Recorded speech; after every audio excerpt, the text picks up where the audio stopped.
আমাকে স্মরণ করো, আমি তোমাদেরকে স্মরণ করব।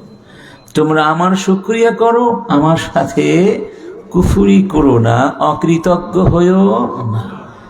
এখানে কয়টা আদেশ? দুইটা। আমাকে স্মরণ করো, আমার শুকরিয়া করো। সুবহানাল্লাহ। এই যে উলামায়ে কেরাম বলছেন, ইসলামের যত বিধান আছে, সেটা করণীয় হোক বা বর্জনীয় হোক, কিছু কাজ আল্লাহ করতে বলেছেন, কিছু কাজ করতে নিষেধ, তাই না? সবগুলোকে বিশ্লেষণ করলে এই দুই ভাগেই বিভক্ত হয়। একটা হলো আয-যিকর, একটা হলো আশ-শুকর। সুবহানাল্লাহ। মানে গোটা ইসলাম যেন জিকির এবং শুকর, এর বাহিরে কিছুই। আল্লাহ পাক বলছেন, وآتاكم من كل ما سألتموه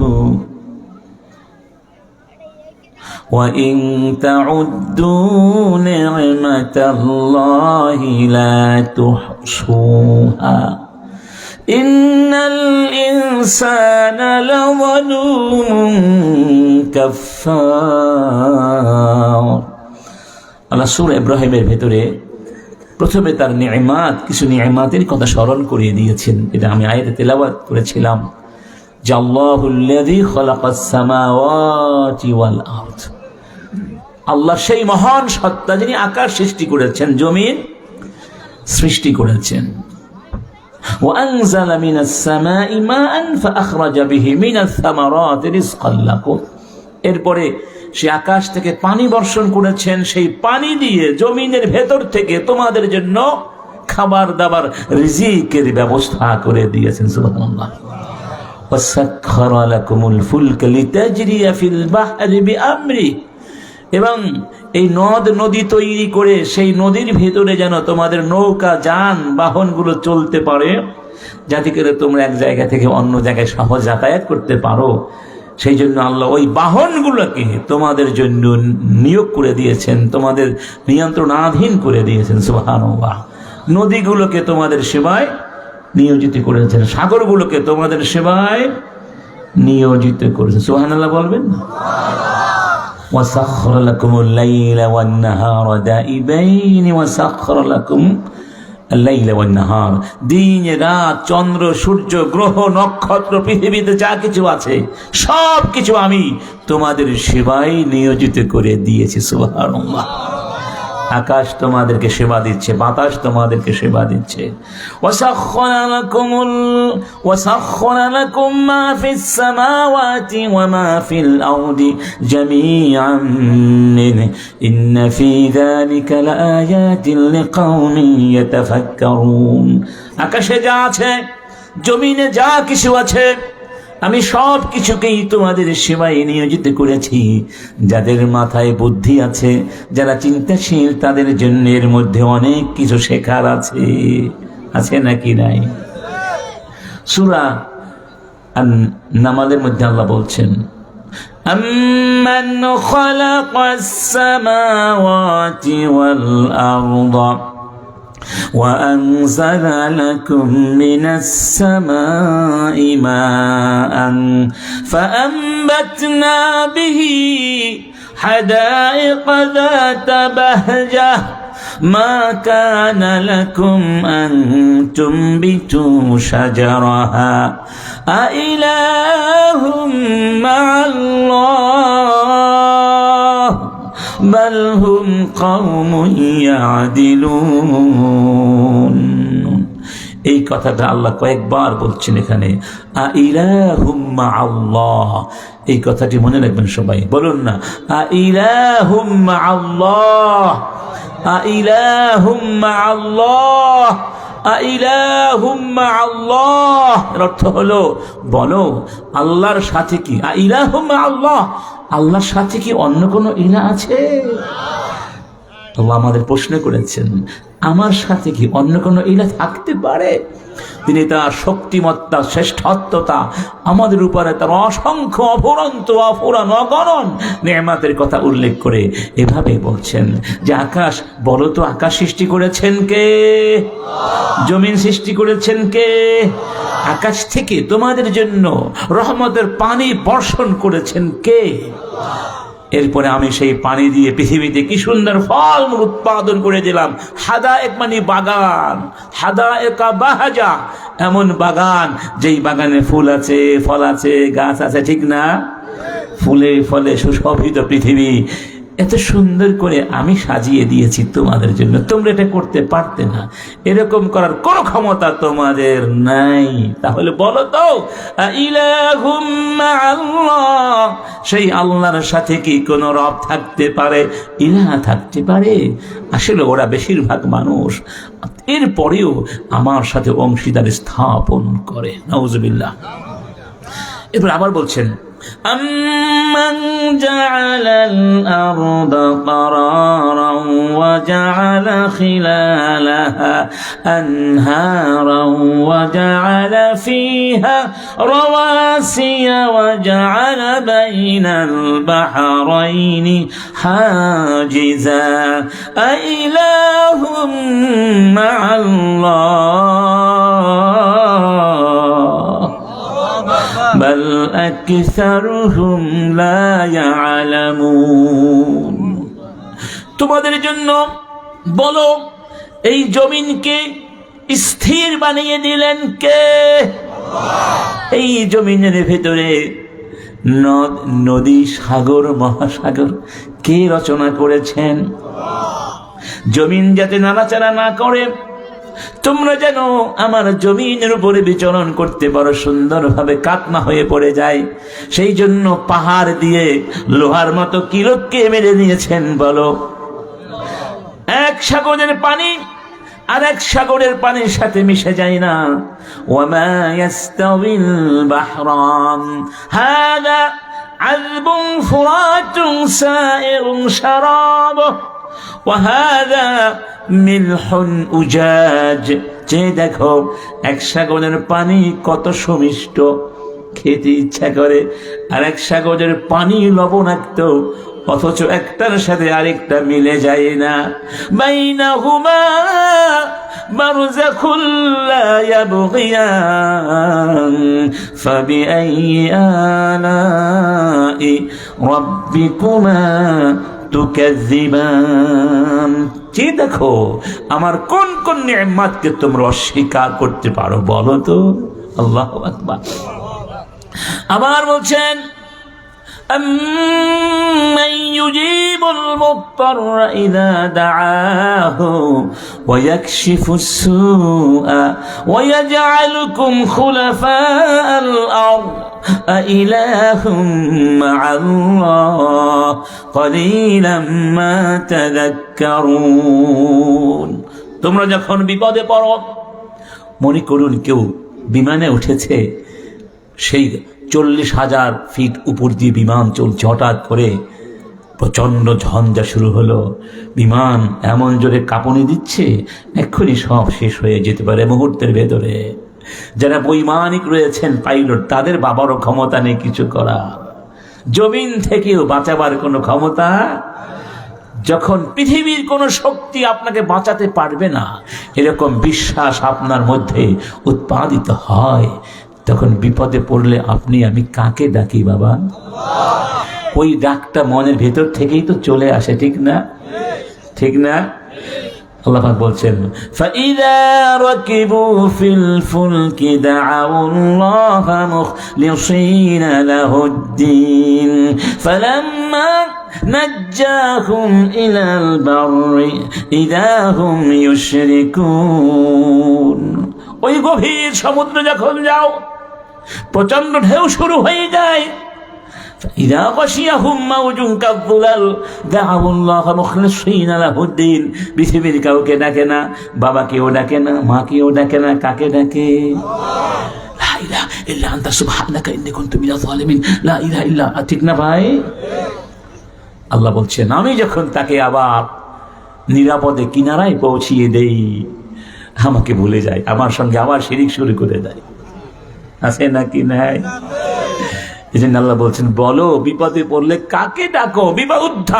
বিপদ থেকে উদ্ধার করতে পারেন কে? মাজার পারবে? কোন পীর পারবে? কোন মানুষ পারবে? ঝড় শুরু হলে ঝড় বন্ধ করতে পারেন কে? ভূমিকম্প শুরু হলে বন্ধ করার ক্ষমতা কার আছে? সুনামি বন্ধ করার ক্ষমতা কার আছে? ওই দাবানল বন্ধ করার ক্ষমতা কার আছে?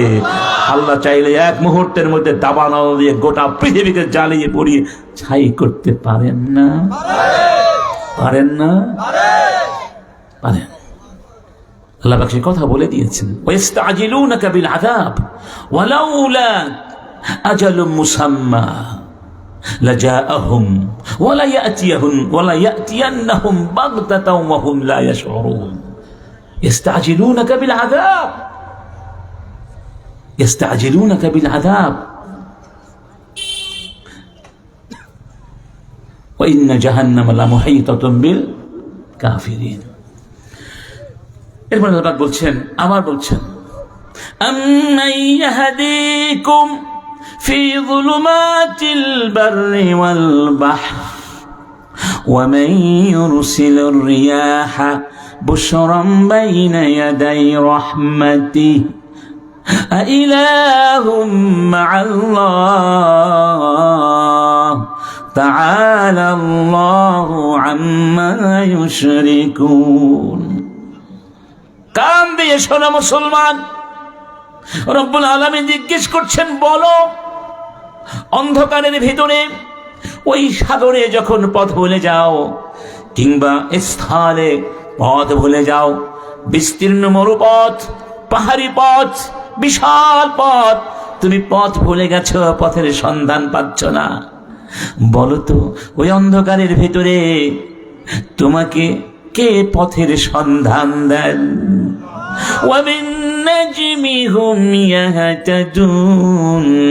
আকাশের গায়ে রব্বুল আলামিন নক্ষত্র সাজিয়ে রেখেছেন, যেন রাতের অন্ধকারে পথহারা নাবিকেরা ওই নক্ষত্র দেখে দেখে পথের সন্ধান খুঁজে পায়। বৃষ্টি যখন হয়, বৃষ্টি পাঠাবার আগে আমি শীতল বাতাস পাঠিয়ে দেই, রহমতের বাতাস সুসংবাদ বহন করে নিয়ে আসে। এক্ষুনি কি হবে? বৃষ্টি। সব মেঘে তো বৃষ্টি হয় না, সব বৃষ্টি আমার রহমতের বৃষ্টি। ফালাম্মা রাআহু আরিদান মুস্তাকবিলা আওদিয়াতিহিম ক্বালু হাযা আরিদুম মুমতিরুনা বাল হুয়া মাস্তাআজালতুম বিহি রিহুন ফীহা আযাবুম মুবিন। আল্লাহ যাদেরকে আল্লাহ শাস্তি দিয়েছেন অতীতে, সামুদ, আদ, এরা যখন আকাশে মেঘ দেখেছিল তখন তারা নবীকে ব্যঙ্গ করে বলেছিল, ওই তো আকাশে মেঘ করেছে, তুমি তো আমাদেরকে আল্লাহর গজবের দুঃসংবাদ দিয়েছিলে, এই দুর্ভিক্ষ শেষ হবে না, আর কোনোদিন রহমত আসবে না, এই তো আকাশে মেঘ করেছে, মেঘ তো বৃষ্টি নিয়ে আসবে। আল্লাহ বলছেন, এটা রহমতের বৃষ্টির মেঘ নয়, বাল হুয়া মাস্তাআজালতুম বিহি, এই মেঘের মধ্যে তোমাদের জন্য ধ্বংস আছে। তোমরা নবীর কাছে যে ধ্বংস বারবার চাচ্ছ, শাস্তি নিয়ে আসো বলেছিল না? ফামা কানা জওয়াবা কওমিহি ইল্লা আন ক্বালু উতিনা বিআযাবিল্লাহ, আল্লাহ আযাব নিয়ে আসো, সমস্ত বাদ দাও। আল্লাহ বলছেন সেই আযাব ওর মধ্যে আছে, থাকতে পারে না? তাহলে সব মেকি রহমতের বৃষ্টি? আল্লাহ বলছেন, আমি ওই রহমতের বৃষ্টিটাকে সুন্দর বাতাস পাঠিয়ে দেই। বলো তো আমার সঙ্গে কোনো শরীক থাকতে পারে? আমি হলাম শরীক মুক্ত। আবার বলছেন, আম্মান ইয়াবদাউল খালকা সুম্মা ইউঈদু, বলো সৃষ্টি প্রথম কে করেছেন, আবার সৃষ্টি কে করবেন তোমাদেরকে? ওয়া মান ইয়ারযুকুকুম মিনাস সামাই ওয়াল আরদি, বলো আকাশ থেকে রিজিক কে পাঠান, জমিন থেকে রিজিক কে পাঠান? ইলাহুম আল্লাহ, এরপরেও কি তোমরা বলবে আল্লাহর সঙ্গে শরীক আছে? ঠিক আছে, কুল হাতু বুরহানাকুম, তাহলে তোমাদের দাবির সপক্ষে প্রমাণ পেশ করো, প্রমাণ পেশ করো। ইন কুনতুম সাদিকিন, যদি তোমরা সত্যবাদী হও। এই আয়াতগুলো কেন বললাম? এটা একটা প্রেক্ষাপট, ভূমিকা দিলাম আপনাদের সামনে। বিরক্ত হয়েছেন? কোরআনের আয়াত শুনে বিরক্ত তো মুমিন হতে পারে না। আল্লাহর কিতাব শুনবেন আর মনে মনে ঈমান উজ্জীবিত করবেন, এটাই তো ঈমানদারের পরিচয়, ঠিক না বেঠি? কেন দিলাম? আল্লাহ পাক এই সামনে আমাদের কথা উল্লেখ করে বলছেন, তোমরা যা চেয়েছো আমি তা দিয়েছি, যা চাওনি তাও দিয়েছি। সুবহানাল্লাহ। ওয়া আসবাগা আলাইকুম নি'মাহু যাহিরাতাও ওয়া বাতিনা, প্রকাশ্যে অপ্রকাশ্যে কত নেয়ামত তোমাদেরকে দিলাম। ওয়া ইন তাউদ্দু নি'মাতাল্লাহি লা তুহসুহা, একবার বলেছেন সূরা নাহলে, আর একবার বলেছেন সূরা ইব্রাহিমের ভেতরে, ওয়া ইন তাউদ্দু নি'মাতাল্লাহি লা তুহসুহা, তোমরা যদি একটি একটি করে আমার নেয়ামতকে গণনা করো, শেষ করতে কোনোদিন পারবে না। ইন্নাল্লাহা লাগাফুরুর রহিম, আমি হলাম গফুর রহিম। আমি জানি তোমরা আমার নেয়ামতের শুকরিয়া করতে পারবে না, তারপরে আমি তোমাদেরকে মাফ করে দেই। আমি গফুর, আমি রহিম। সুবহানাল্লাহ। আর ওই ইব্রাহিমে বলেছেন, ইন্নাল ইনসানা লাযালুমুন কাফার, মানুষ বড়ই জালেম, মানুষ বড়ই অকৃতজ্ঞ। বড় কি? আচ্ছা, তাহলে বোঝা গেল আল্লাহর নেয়ামত ছাড়া আমরা এক মুহূর্ত বাঁচতে পারি? এক মুহূর্ত আমাদের জীবন চলবে? ওয়াল্লাহু আখরাজাকুম মিন বুতুনি উম্মাহাতিকুম লা তা'লামুনা শাইআ ওয়া জা'আলা লাকুমুস সামআ والأبصار والأفئدة لعلكم تشكرون। খেয়াল করুন, রব্বুল আলামিন বলছেন, আমি তোমাদেরকে মায়ের গর্ভ থেকে পৃথিবীতে এনেছি, তোমরা কিছুই জানতে না, কিছুই করতে পারতে না, তোমাদের কোনো ক্ষমতাও ছিল না, জ্ঞানও ছিল না। জ্ঞান কে দিয়েছেন? ক্ষমতা কে দিয়েছেন? ওয়াজআলা লাকুমুস সামআ, এই শ্রবণ শক্তি কে দিয়েছেন? চোখ কে দিয়েছেন? মন মনন কে দিয়েছেন? আল্লাহ বলছেন সব কিছু আমি দিয়েছি তোমাকে। ওয়ামা বিকুম মিন নি'মাতিন ফামিনাল্লাহ, তোমার কাছে যা কিছু আছে সব কিছু আমি দিয়েছি। কেন জানো? লাআল্লাকুম তাশকুরুন, যাতে করে তুমি আমার শুকরিয়া আদায় করতে পারো। তাহলে এবার আপনারা বলুন, শুকরিয়া মানে কি শুধু আলহামদুলিল্লাহ বলা? কান দিয়ে কি আলহামদুলিল্লাহ বলা যায়? জবান দিয়ে বলা যায়? শুকরিয়া অর্থ কি? এর ব্যাখ্যা আরেকটা আয়াতে বলা হয়েছে, ওয়ালাকাদ উহিয়া ইলাইকা ওয়া ইলাল্লাযীনা মিন ক্বাবলিকা লাইন আশরাকতা লায়াহবাতান্না আমালুক ওয়া লাতাকুনান্না মিনাল খাসিরিন বালিল্লাহা ফা'বুদ ওয়া কুম মিনাশ শাকিরিন। হে রাসূল, আমি তোমার কাছে সব নবীকে বলেছি, আমার সঙ্গে যদি শরীক করো সব কিছু বাদ দিয়ে দিব, বরবাদ করে দিব, সমস্ত আমল ধ্বংস করে দিব, ক্ষতিগ্রস্ত হয়ে যাবে। কি করতে হবে? বালিল্লাহ ফা'বুদ, শুধুমাত্র ইবাদত করবে কার? ওয়া কুম মিনাশ শাকিরিন, এবং আমার শাকিরিন বান্দাদের অন্তর্ভুক্ত হয়ে যাও। এর অর্থ কি দাঁড়ালো? যে ইবাদত, শুকরিয়া মানে হলো আল্লাহর ইবাদত করা। কি করা? আপনাকে আল্লাহ যা কিছু দিয়েছেন, চোখ, কান, নাক, মন মনন, বাবা মা, ছেলে সন্তান, বাড়ি গাড়ি, টাকা পয়সা, জ্ঞান বিবেক বুদ্ধি, সব নিয়ামত দিয়ে আপনি শুধু ইবাদত করবেন কার? এটাকেই বলা হয় শুকরিয়া। কি বলা হয়? এই জন্য ইমাম ইবনুল কাইয়িম এর অর্থে বলেছেন, শুকরিয়া শুকরু হুয়া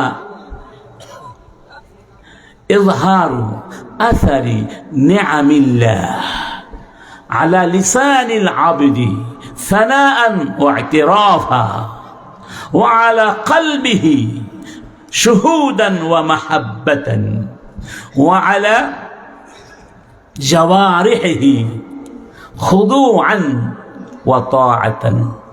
অর্থাৎ আল্লাহ যত নেয়ামত দিয়েছেন সেই নেয়ামতটিকে প্রকাশ করা, সেই নেয়ামতের চিহ্ন প্রকাশ করা, কি দিয়ে? লিসান দিয়ে, হৃদয় দিয়ে, অঙ্গ প্রত্যঙ্গ দিয়ে। অর্থাৎ হৃদয় দিয়ে মহব্বত করতে হবে, বিশ্বাস করতে হবে। এগুলো কে দিয়েছেন?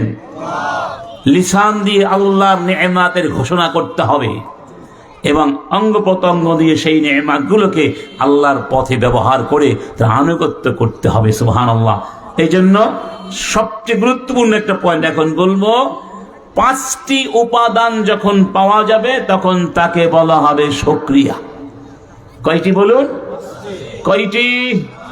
1 নাম্বার,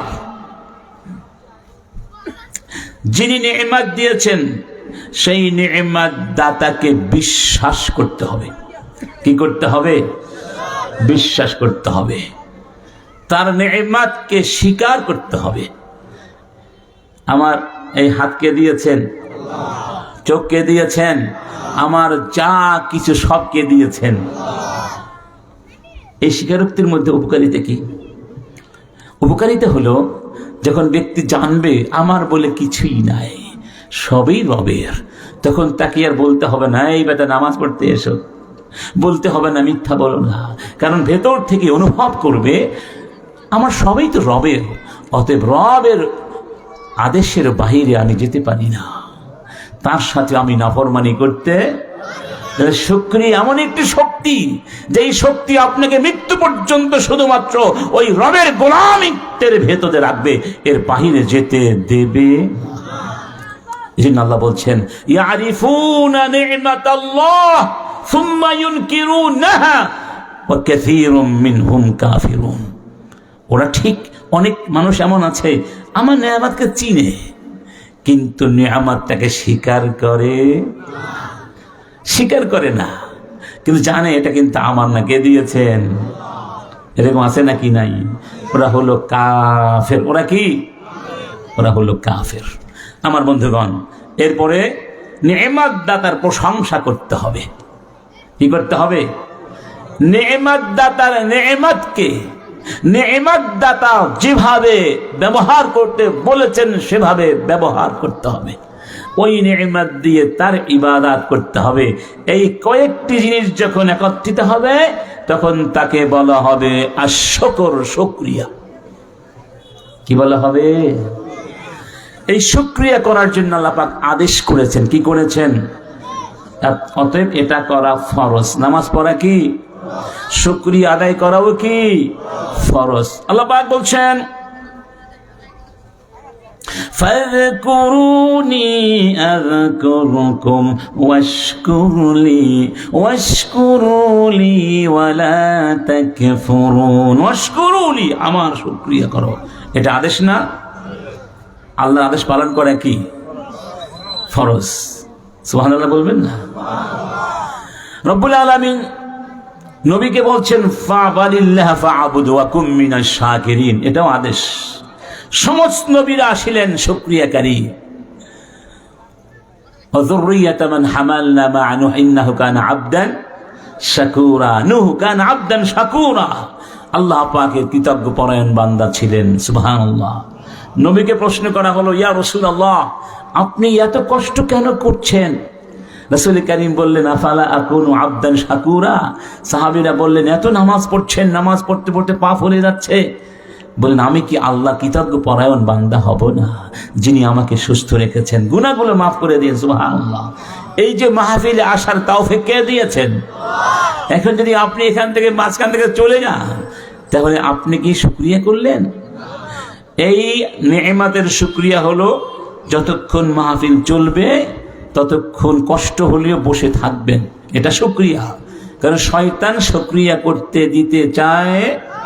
আপনাকে সবচেয়ে বড় বাধা দেবে কে? শয়তান। তার নাম কি? শয়তান শুকরিয়া করেছিল, আল্লাহ করে নাই, সেই জন্য শয়তান হয়ে গিয়েছে। অতএব এই কোরআনের মাহফিলের সাথে এতটুকু বেয়াদবি হয়ে গেলে সব বরবাদ হয়ে যেতে পারে। সব খুবই স্পর্শকাতর বিষয়। রাসূলের সামনে উঁচু স্বরে কথা বলা নিষেধ করে দেওয়া হয়েছে, যাতে করে তোমাদের আমল বরবাদ না হয়ে যায়, বুঝতেও পারবে না। এই জন্য এই মজলিসের একটা আদব আছে। কি আছে? আদব আছে। এবার আসুন, আল্লাহ শুকরিয়া আদায় করলে লাভটা কি? লাভ হলো, এক নাম্বার, আল্লাহ বলছেন ইন তাকফুরু ফাইন্নাল্লাহা গানিয়্যুন আনকুম ওয়া লা ইয়ারদা লিইবাদিহিল কুফর ওয়া ইন তাশকুরু ইয়ারদাহু লাকুম। যদি তোমরা আমার শুকরিয়া না করো তাতে আমার কোনো ক্ষতি নেই, আমি তোমাদের শুকরিয়ার মুখাপেক্ষী নই। আল্লাহু আকবার। তবে আমি আমার বান্দাদের জন্য এটা পছন্দ করি না। ওয়া ইন তাশকুরু, যদি আমার শুকরিয়া করো, ইয়ারদাহু লাকুম, এটা আমি পছন্দ করি। এটা আল্লাহর রেদামন্দি আর আল্লাহর মারদাত, আল্লাহর সন্তুষ্টি হলো মানুষের জীবনের সবচেয়ে বড় নেয়ামত। প্রমাণ কি? যখন জান্নাতীরা জান্নাতে যাবেন, আল্লাহ জিজ্ঞেস করবেন, হে আমার জান্নাতি বান্দারা, তোমাদেরকে যা যা ওয়াদা করেছিলাম সব পেয়েছো? বলবেন সব পেয়েছি। আরো কিছু লাগবে? আরো কিছু প্রয়োজন মনে করো? তারা বলবে, আল্লাহ আলাম তুবাইয়িত উজুহানা, আলাম তুদখিলনাল জান্নাহ, আলাম তুনখিযনা মিনান নার। আল্লাহ তুমি কি কি সবই তো দিয়েছো, জান্নাত দিয়েছো, জাহান্নাম থেকে বাঁচিয়েছো। সুবহানাল্লাহ বলবেন না? মানে আমাদের আর কিছু চাওয়া পাওয়ার? রব্বুল আলামিন বলবেন, আমি তোমাদেরকে আরেকটা জিনিস দেব। সেটি কি? উহিল্লু আলাইকুম রিদওয়ানি ফালা আসখাতু আলাইকুম আবাদা। আমি তোমাদের উপরে খুশি হয়ে গেলাম, আর কোনোদিন তোমাদের সাথে রাগ করব। এটা হলো আল্লাহর রেদওয়ান, সন্তুষ্টি। এই সন্তুষ্টি জান্নাতের সমস্ত নেয়ামতের চেয়ে দামি হবে। সুবহানাল্লাহ। এরপরে আসবে তাদের জন্য আল্লাহর দিদার। কি আসবে? আল্লাহকে তারা দেখবে। এটা আরো বড় নেয়ামত। নেয়ামতের শুকরিয়া করলে আল্লাহ পাক সন্তুষ্টি দান করবেন। সুবহানাল্লাহ বলবেন না? 2 নম্বর, আল্লাহ পাক নিরাপত্তা দান করবেন। মা ইয়াফআলুল্লাহু বিআযাবিকুম ইন শাকারতুম ওয়া আমানতুম। যদি তোমরা আল্লাহর শুকরিয়া করো, ঈমান আনো, আল্লাহ পাক তোমাদেরকে শাস্তি দেবেন না। কি দিবে? নিরাপত্তা। নেয়ামতের শুকরিয়া আদায় করলে নেয়ামত শুধু বাড়তে থাকবে, কমবে? যখন দেখবে নেয়ামত বাড়ছে না, কমছে, তখন বুঝে নেবেন আপনি আল্লাহ শুকরিয়া আদায় করছেন। সেই জন্য স্বল্পে তুষ্ট থাকতে হয়।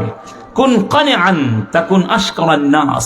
আল্লাহ যা দিয়েছেন তা নিয়ে খুশি হও, তাহলে তুমি হবে আল্লাহ সবচেয়ে শুকরিয়া পরায়ণ বান্দা। ঠিক না ঠিক? যেই ব্যক্তি মনে করে আমার তো কিছুই নেই, তার 5টা বাড়ি গুলশানে, বলে কিছুই নাই, আর একজনের 10টা বাড়ি, সেই ব্যক্তি সুখী হতে পারে? সে অকৃতজ্ঞ। সে কি? অকৃতজ্ঞ। যে ব্যক্তি মনে করে আমি যে একটা ব্যাংকের মালিক, তাতে কি হয়? 10টা ব্যাংক একসাথে লুটপাট করবো, এই সালামের মতো, আছে নাকি নাই? সে কোনোদিন শুকরিয়া করতে পারবে? আরেকটা জিনিস খেয়াল করবেন, যদি আপনি বিশ্বাস করেন সব আল্লাহর দান, তাহলে আপনি উল্লাসে মাতোয়ারা হতে পারবেন। সূরা আল হাদিদের মধ্যে একটা আয়াত অসাধারণ। আল্লাহ বলছেন, মা আসাবাকুম মিন মুসিবা, মা আসাবা মিন মুসিবাতিন ফিল আরদি ওয়ালা ফি আনফুসিকুম ইল্লা ফি কিতাবিম মিন ক্বাবলি আন নাবরাহা ইন্না যালিকা আলা আল্লাহি ইয়াসির লিকাই লা তা'সাউ আলা মা ফাতাকুম ওয়া লা তাফরাহু বিমা আতাকুম ওয়াল্লাহু লা ইউহিব্বু কুল্লা মুখতালিন ফাখুর। আল্লাহ বলছেন, এই জমিনে তোমাদের জীবনে যত মুসিবত আসে, এগুলো আগে থেকে আমি লিখে রাখি। মানে সব আমার আগের সিদ্ধান্ত, যেটাকে আমরা বলি আল ঈমান বিল কাদা ওয়াল কদর, ভাগ্যে বিশ্বাস করা, তাকদীরে বিশ্বাস করা।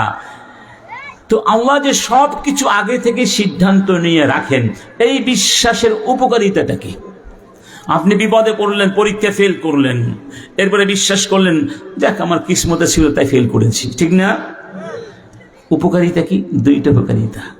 লিকাই লা তা'সাউ আলা মা ফাতাকুম, তোমরা যা পাওনি, চেয়েছিলে কিন্তু পাওনি, তখন মনে সান্ত্বনা পাবে, আমি তো চেষ্টা করেছি কিন্তু আল্লাহর সিদ্ধান্ত এটা ছিল না, সিদ্ধান্ত আরেকটা ছিল, আমি তো আল্লাহর সিদ্ধান্ত চেঞ্জ করতে পারবো। মুমিন যখন বিশ্বাস করবে আল্লাহর সিদ্ধান্ত ছিল তাই হয়েছে, তখন সে আর হতাশ হবে না, নিরাশ কষ্টও পাবে না। কি বলবে?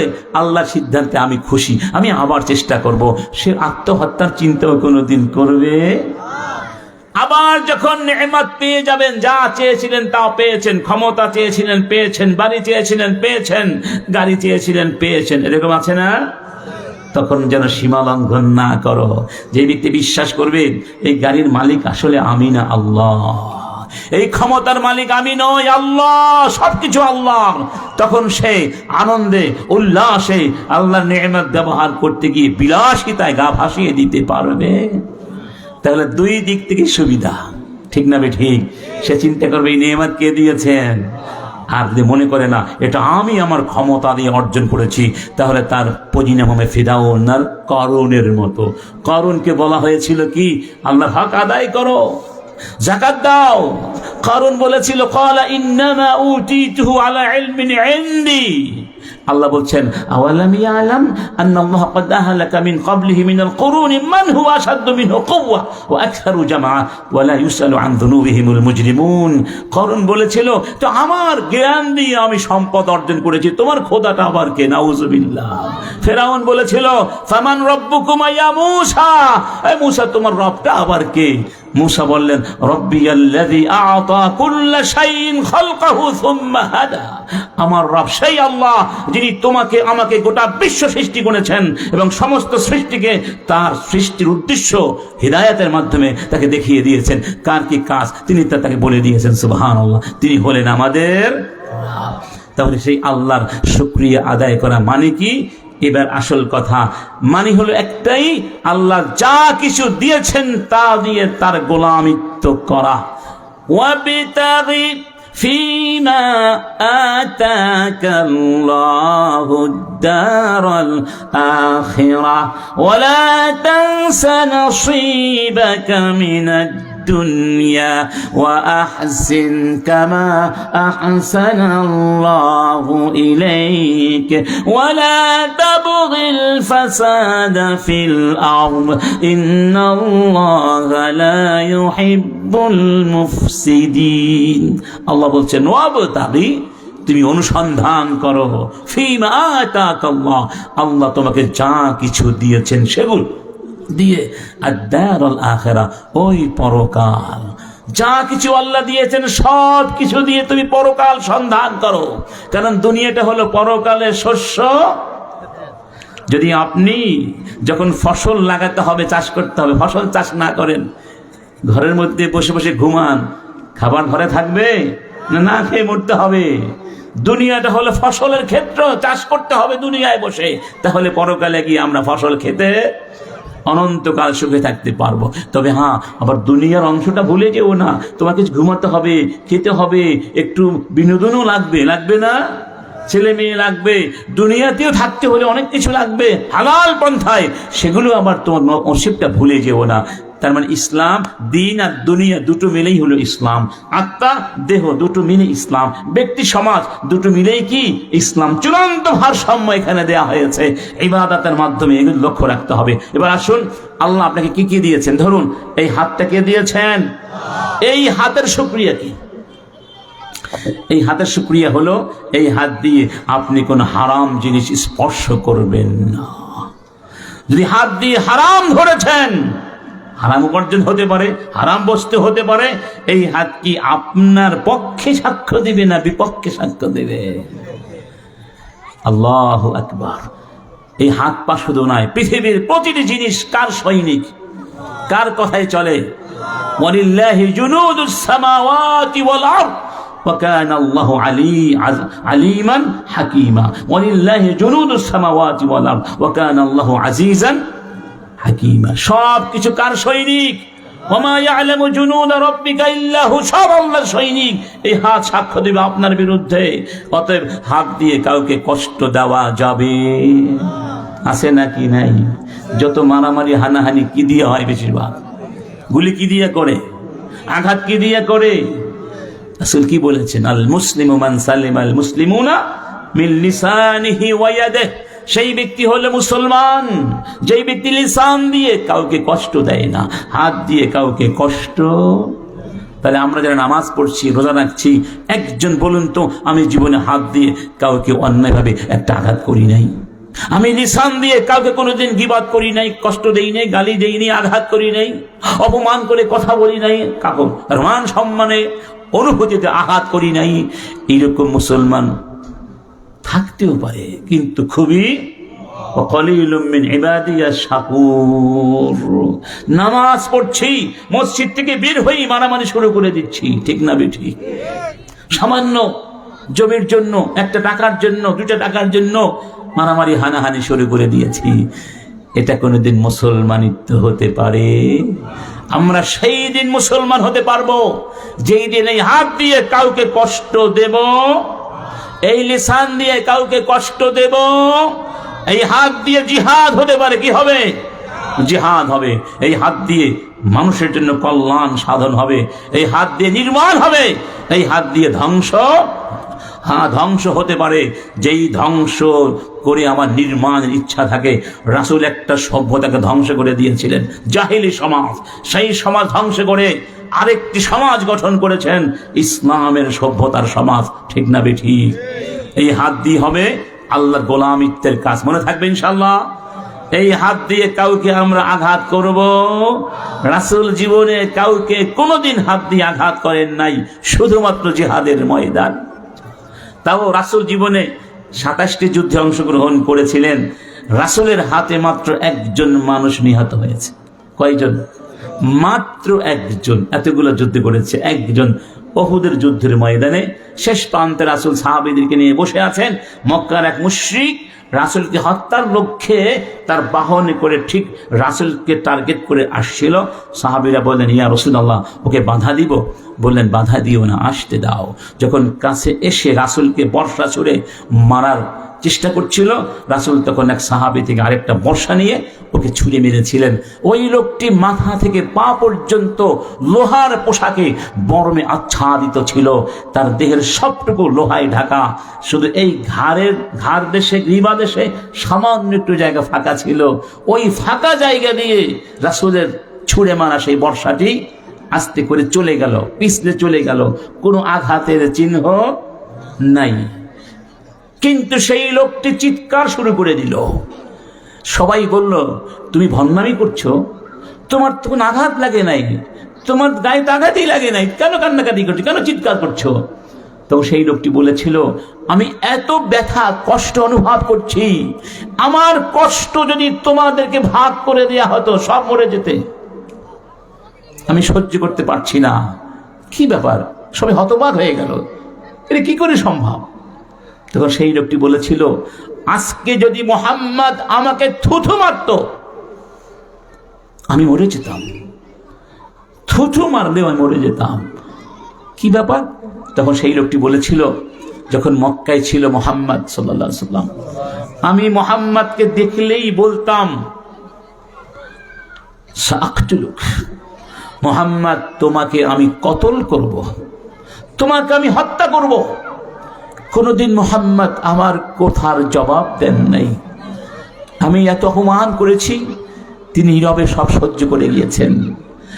একদিন শুধু আমাকে বলেছিলেন, যখন বলেছিলাম সাআকতুলুক আও লা আকতুলান্নাক, তোমাকে অবশ্যই আমি মারবো, হত্যা করব মুহাম্মদ, তখন একদিন তিনি বলেছিলেন শেষবার, বাল আনা, বাল আনা, বরং আমি, এতটুকু বলেছিলেন, বরং আমি, অর্থাৎ আমি তোমাকে মারব।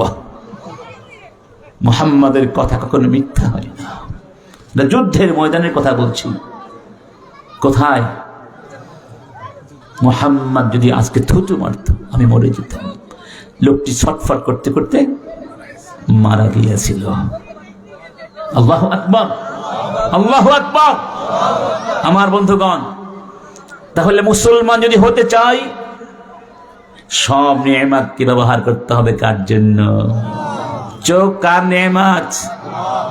এই একটা, এই নেয়ামতটাকে যদি হেফাজত করতে পারেন, আপনার জীবন চেঞ্জ হয়ে যাবে। আজকে পত্র পত্রিকা, রেডিও, টেলিভিশন, মোবাইল, ইন্টারনেটে যত হারাম দৃশ্য আছে, এগুলো আমাদের চোখের সামনে ভাসছে না? এই হারাম দৃশ্যগুলো দেখে কি আমাদের লাভ হচ্ছে না ক্ষতি হচ্ছে? ভয়ানক ক্ষতি। কেমন ক্ষতি জানেন? ধরুন এখানে ধরুন দুইটা বই আছে। কয়টা বই? দুইটা বইয়ের কন্টেন্টস সেম, একই জিনিস। ভেতরে কি? একই জিনিস। কি ভেতরে কি আছে? জঘন্য। ভেতরে আপত্তিকর জিনিস, ছবি আছে, আপত্তিকর লেখালেখি আছে। একটা বই পিন আপ করা, উপরে গ্লাস দিয়ে ঢাকা, আপনি জানেন ভেতরে কি আছে, এটা ওই বই, কিন্তু আপনি দেখতে পারেন নাই। হাতে নিয়েছেন, কিনেন নাই, জাস্ট নাড়াচাড়া করে রেখে চলে গেছেন। ভেতরের কোন দৃশ্য আপনার চোখে পড়েনি। মনে মনে সাময়িক কিছু ভাবতে পারেন, খারাপ চিন্তা, তবে সেই চিন্তাটা বেশিক্ষণ থাকবে না, বিদ্যুতের মতো এসে যাবে আবার চলে যাবে, ঠিক না? কেন? ওই দৃশ্যগুলো আপনার স্মৃতির পাতায় উৎক্ষোধিত হয়নি। এবার এই বইটা খোলা, সবাই দেখছে, আপনিও দেখছেন, এর মধ্যে যে খারাপ দৃশ্যগুলো আছে এগুলো দেখার কারণে আপনার চোখ থেকে মস্তিষ্কে চলে গেল না, মস্তিষ্ক থেকে মনের পাতায় অঙ্কিত হয়ে গেল। এটা কম্পিউটার নয় যে শিফট আর ডিলিট বাটন প্রেস করলে ডিলিট হয়ে যাবে, না, ডিলিট হওয়ার কোনো সুযোগ। মানুষের মনের মধ্যে একবার যদি কোনো চিন্তা, কোনো কথা, কোনো ছবি স্থান পায়, বিজ্ঞানীরা বলছেন এটা কোনোদিন মুছে যায় না, কারণ এটা হচ্ছে আল্লাহর ব্ল্যাক বক্স। আল্লাহর ব্ল্যাক বক্স, এটা বড়জন নিচে চলে যায়, যেটাকে বলা হয় সাবকনশাস এরিয়া। ওখানে চলে গেলে মানুষ মনে মনে ভাবে এগুলো ভুলে গেছি, আসলে সে ভুলে যায় নেই, তার মনের ভেতরে সংরক্ষিত আছে। এবং কিয়ামতের ময়দানে এই হৃৎপিণ্ডের মধ্যে সংরক্ষিত সব তথ্য আল্লাহর সামনে পেশ করা হবে, পালাবার কোনো সুযোগ। তাহলে একবার যদি চোখের ভেতর দিয়ে খারাপ দৃশ্য মনের পাতায় ঢুকে, এই খারাপ দৃশ্য আপনাকে দিনে রাতে 24 ঘন্টা হারাম কাজের দিকে ডাকতে থাকবে। আপনি আদৌ ঈমান নিয়ে থাকতে পারবেন কিনা, চরিত্র সংরক্ষণ করতে পারবেন কিনা, বড় সন্দেহ। এই জন্য আল্লাহ পাক বলছেন, মান তারাকাহা মিন মাখাফাতি আবদালতুহু ঈমানান ইয়াজিদু হালাওয়াতাহু ফি কলবি। এই চক্ষু যেই ব্যক্তি ইবাদত করলো, আল্লাহ বলছেন আমার ভয়ে আমি বিনিময়ে তার মনের মধ্যে ঈমানী শক্তি দিয়ে দিব, মানে অন্তর্দৃষ্টি দিয়ে দিব, সে এই ঈমানের স্বাদ পাবে। সুবহানাল্লাহ। ধরুন এই যে মাহফিলে সবাই এসেছি, কিন্তু সবাই কিন্তু স্বাদ সমান পাচ্ছি না, ঠিক না? দেখবেন কিছু ভাই থাকবে, কিছু আসতে চলে যাবে, স্বাদ পেলে তো যেত না। এক বক্তা নাকি চোখ বুঝুক ওয়াজ শুরু করেছেন, তারপরে চোখ খুলে দেখেন 2 জন মানুষ আছে, তোমরাই আমার ওয়াজ বুঝেছো, সবগুলো বুঝে নাই। বলে হুজুর আমি মাইক ম্যান, একজন বলে আমি অমুক ম্যান।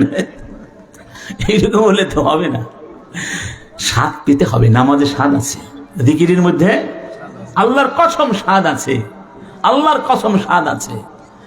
এই চোখটাকে হেফাজত করতে পারলে এখানে আল্লাহ স্বাদ দিয়ে দিবেন। সুবহানাল্লাহ। আল্লাহ বলেছেন, কি বলেছেন? আফালাম ইয়াসিরু ফিল আরদ ফাতাকুনা লাহুম কুলুবুন ইয়াকিলুনা বিহা আও আযানুন ইয়াসমাউনা বিহা ফাইন্নাহা লা তা'মাল আবসার ওয়ালাকিন তা'মাল কুলুব আল্লাতী ফিস সুদূর। এই চামড়া চক্ষু, চর্মচক্ষু অন্ধ হয় না, অন্ধ হয় মনের চোখ। যার মনের চক্ষু অন্ধ হয়ে যায় তার চামড়ার চোখের কোনো দাম নাই। তাহলে চামড়ার চোখ থাকলে হবে না, মনের চক্ষুকে জাগ্রত করতে হবে।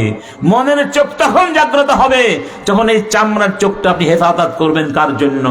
কুল্লিল মুমিনিনা ইয়াগুদ্দু মিন আবসারিহিম ওয়া ইয়াহফাযু ফুরুজাহুম যালিকা আজকা লাহুম।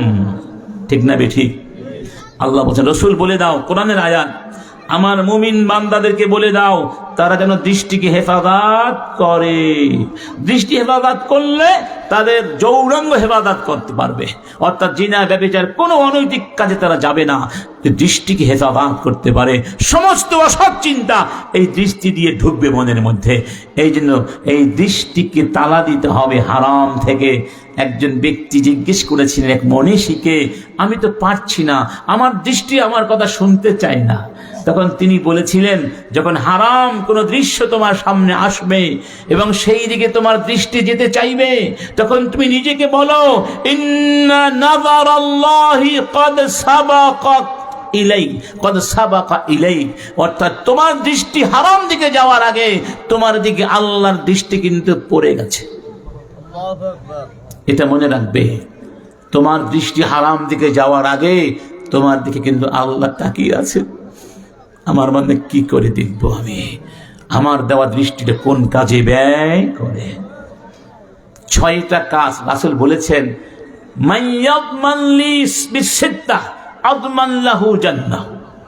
আমাকে 6টা কাজ করবে, কথা দাও আমি তোমাদেরকে জান্নাতের গ্যারান্টি দিব। সুবহানাল্লাহ। রাসূল কি মন গড়া কোনো কথা বলেন? ওমা ইয়ানতিকু আনিল হাওয়া ইন হুয়া ইল্লা ওয়াহয়ুন ইউহা আল্লামাহু শাদীদুল কুওয়া যু মিররাতিন ফাস্তাওয়া। তিনি মন গড়া কোনো কথা বলেন না। 1 নাম্বার, ইদা কুলতুম ফাসদুকু, যখন কথা বলবে সত্য বলবে। এই জবানটা কার নেয়ামত, এই জবান দিয়ে মিথ্যে বলবো না। রাজি আছেন? দেখবেন এই যে 16 বছর যারা এদেশকে আয়নাঘর বানিয়ে জুলুম চালিয়েছিল, তারা যদি 10টা কথা বলতো, 10টার মধ্যে 9.5টা মিথ্যা কথা বলতো, বেগুন মিথ্যা বলতো কোনো কোনো ক্ষেত্রে। আমরা এখন তারা পালিয়েছে, এখনো দিন রাত অহর্নিশ 24 ঘন্টা গুজব ছড়াচ্ছে, সব মিথ্যা। তাহলে মিথ্যা মানুষকে কোথায় নিয়ে যায় দেখেছেন? এই পতনের পরেও তাদের অনুশোচনা নাই। কি কারণে? মিথ্যার কারণে। মিথ্যা বলতে বলতে বলতে বলতে ভেতরটা পচে যায়, ধ্বংস হয়ে যায়। তখন সে আর সত্য দেখেও কিছু বুঝতে পারে না। মিথ্যা ভয়ানক জিনিস। আল্লাহ লাআনাতুল্লাহি আলাল কাযিবিন, মিথ্যুকদেরকে আল্লাহ লাআনাত করেছেন। কি করেছেন? লাআনাত করেছেন। ইয়া আইয়ুহাল্লাযীনা আমানুত্তাকুল্লাহ ওয়া কুনু মা'আস সাদিকিন, সত্যবাদীদের সঙ্গে থাকবে। নিজে সত্যবাদী হলেই হবে না, সত্যবাদীদের সমাজ গঠন করতে হবে। আর সত্যবাদী হওয়ার জন্য শ্রেষ্ঠ কিতাবের নাম কি? মান ক্বালা বিহি সাদাক। কোরআন দিয়ে যারা কথা বলবে তারা সত্য কথা বলবে। শ্রেষ্ঠ সত্যবাদীকে ওমান আসদাকু মিনাল্লাহি কিলা ওয়া সাদাকাল মুরসালুন, সমস্ত নবী সত্য কথা বলেছেন। সত্য বলবে ইনশাআল্লাহ, সত্য বলবে ইনশাআল্লাহ। 2 নাম্বার, ওয়া আউফু ইযা ওয়া'আদতুম, যখন ওয়াদা করবে ওয়াদা পালন করবে। ওয়াদা একটা আমানত। ওয়াদা কি? আমানত। 3 নাম্বার, ওয়া আদ্দু ইযা তুমিনতুম, তোমাদের কাছে যখন কোনো আমানত রাখা হবে সে আমানতকে তার প্রাপকের কাছে পৌঁছিয়ে দিবে। যেমন ধরুন এখন যে আমি ওয়াজ করছি, এটা কিন্তু একটা আমানত। আমি যদি আপনাদেরকে বানিয়ে বানিয়ে আজে বাজে কথা বলে গান গল্প করে চলে যাই, হয়তো আপনারা একটু মনে মনে শান্তি পাবেন, ঠিক না? ভাইরাল বক্তা হওয়ার সুযোগ আছে, কিন্তু আমানতের খেয়ানত করে গেলাম কিন্তু, ঠিক না? শিক্ষক ক্লাসে এসে লেখাপড়া না করে মন গড়া শিক্ষা দিয়ে চলে গেল, ভুল তথ্য দিল, আমানতের খেয়ানত করল। আপনি দায়িত্ব পালন করার দায়িত্ব পেয়েছেন, এমপি পদে, মিনিস্টার পদে, প্রশাসনিক পদে, কিন্তু আপনি ধোঁকা দিলেন জাতিকে। টাইম টেবল মেনটেন করলেন না, আসলেন 2টায় গেলেন 3টায়, আছে নাকি নাই? আমানতের খেয়ানত করেছেন। আমানতের, আপনি ব্যবসা করছেন, ক্রেতা মনে করছে আপনি তাকে ঠকাচ্ছেন না, কিন্তু আপনি তাকে ভেতরে ভেতরে 5 কেজির মধ্যে 4 কেজি ভেজাল দিয়ে দিয়েছেন। আমানতের সাথে খেয়ানত করেছেন। কিংবা ক্রেতা হয়ে গিয়েছেন, জাল টাকা দিয়ে চলে গেছেন, ভেজাল টাকা, আমানতের খেয়ানত করেছেন। ঠিক না বেঠিক? দুনিয়ার সবকিছুই আমানত। এই অর্থে সন্তান আপনার কাছে আমানত এবং নেয়ামত। এই সন্তানকে যদি আপনি কোরআন না শিক্ষা দিয়ে, হাদিস না শিক্ষা দিয়ে, নামাজ না শিক্ষা দিয়ে, চরিত্র না শিক্ষা দিয়ে, শুধু বাংলা শিখান, ইংরেজি শিখান, অঙ্ক শিখান, সায়েন্স শিখান, ডাক্তার কবিরাজ বানান, সে হয়তো ডাক্তার হবে, কিন্তু আপনি আমানতের সাথে খেয়ানত করেছেন, পরকালে বুঝবেন ক্ষমতা থাকে। ঠিক না বেঠিক? ওয়াদ্দু ইযা তুমিনতুম। 4 নাম্বার, ওয়া কুফু আইদিয়াকুম, এই হাত দিয়ে কাউকে কষ্ট দিও না, কাউকে। ওয়া গুদ্দু আবসারাকুম, চক্ষু হেফাজত করবে, কথা দাও। 6 নাম্বার, ওয়াহফাযু ফুরুজাকুম, তোমাদের লজ্জাস্থানকে হেফাজত করবে, কথা দাও। এই 6টা কাজ করবে তোমরা, কথা দাও। আমি মুহাম্মদ তোমাদেরকে জান্নাতের সুসংবাদ দিয়ে গেলাম। সুবহানাল্লাহ, বলুন সুবহানাল্লাহ। কারা কারা রাজি আছেন ইনশাআল্লাহ? মনে থাকবে ভাই, মনে থাকবে? এই কথা যেন কেউ বলতে না পারে ওয়াজে কোনো কাজ হয় না।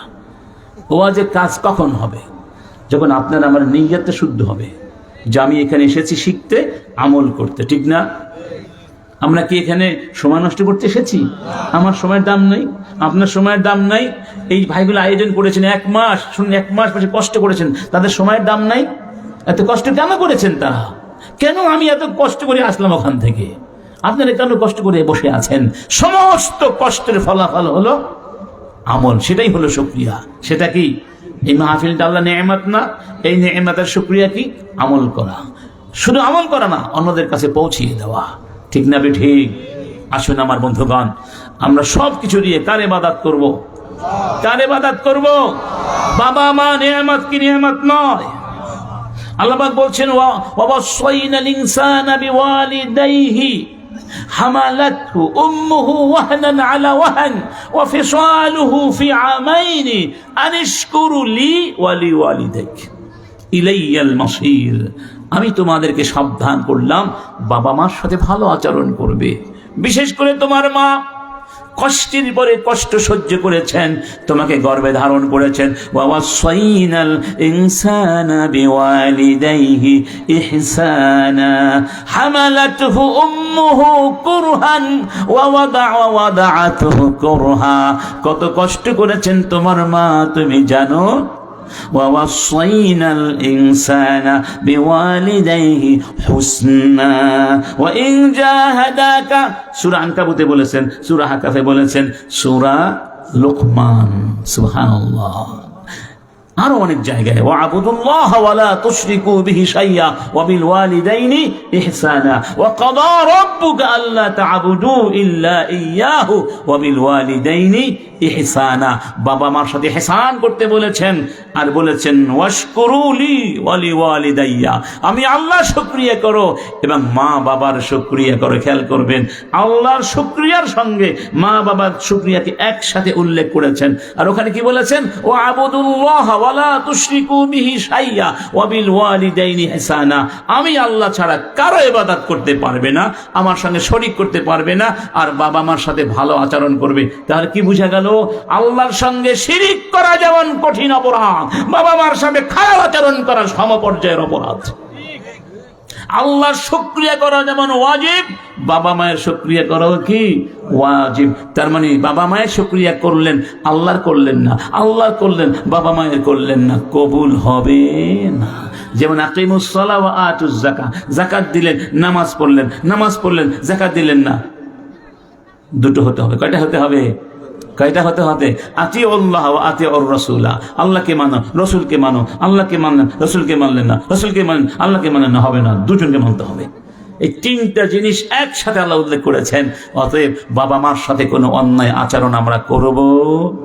বর্তমান যুগের যুবক ছেলেরা একটু বড় হয়ে গেলে মোবাইলে আসক্ত হয়ে যায়। বাবা মা এত বলে, কে কার কথা শোনে? বাবা ডাকে, বাবা এদিকে আয়, সন্তান বলে আসছি তো, আসি। আধা ঘন্টা ডাকার পরে আসে, ঠিক না? বাবা মা ডাক দিলে সঙ্গে সঙ্গে সাড়া দিতে হবে, নইলে বেয়াদবি হয়ে যাবে, নইলে বাবা মার সঙ্গে বেয়াদবি হয়ে যাবে। একটা ঘটনা বলি। আল্লাহ পাকের একজন প্রিয় বান্দা ছিলেন, একেবারে মাকবুল, পরীক্ষিত মাকবুল ওলি। তার নাম ছিল কি? না না, উনি না,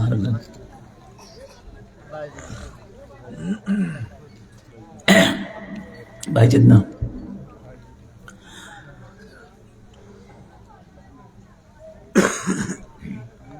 জুরাইজ। জুরাইজ বুখারীর হাদিস, সহিহ হাদিস। জুরাইজ আল্লাহর ওলি ছিলেন। নামাজ পড়ছেন, ইবাদতখানায় গিয়ে মা গিয়ে ডাকলেন, জুরাইজ এমনি। জুরাইজ নামাজের মধ্যে ভাবছেন, মায়ের ডাকে সাড়া দিব নাকি নামাজ চালিয়ে যাব। নামাজই পড়তে লাগলেন, মায়ের ডাকে সাড়া। মা আবার আসলেন আরেকদিন, জুরাইজ এমনি, বাবা জুরাইজ। মায়ের ডাকে সাড়া দেন নাই, নামাজই পড়ে চলছেন। আবার আসলেন, কয়বার? মা তখন একটা বদদোয়া করেছিলেন। ওই যুগের হয়তো এরকম বদদোয়া করার প্রথা ছিল যে আল্লাহুম্মা লা তুমিতহু হাত্তা তুরিয়াহু উজুহাল মুমিসাত। আল্লাহ যতদিন পর্যন্ত জুরাইজকে পতিতা নারীর চেহারা না দেখাবে ততদিন তাকে মৃত্যু দিও না। মানে ও আমার কথা সাড়া দিল না, কষ্টে বদদুয়া করে দিয়েছেন। বদদুয়া আসতে পারে না মন থেকে, মজাদ দিয়ে আসতে পারে। বাবাও তো মানুষ নাকি, করা ঠিক না, কিন্তু আসতে তো পারে। দোয়া কবুল হয়ে গেল।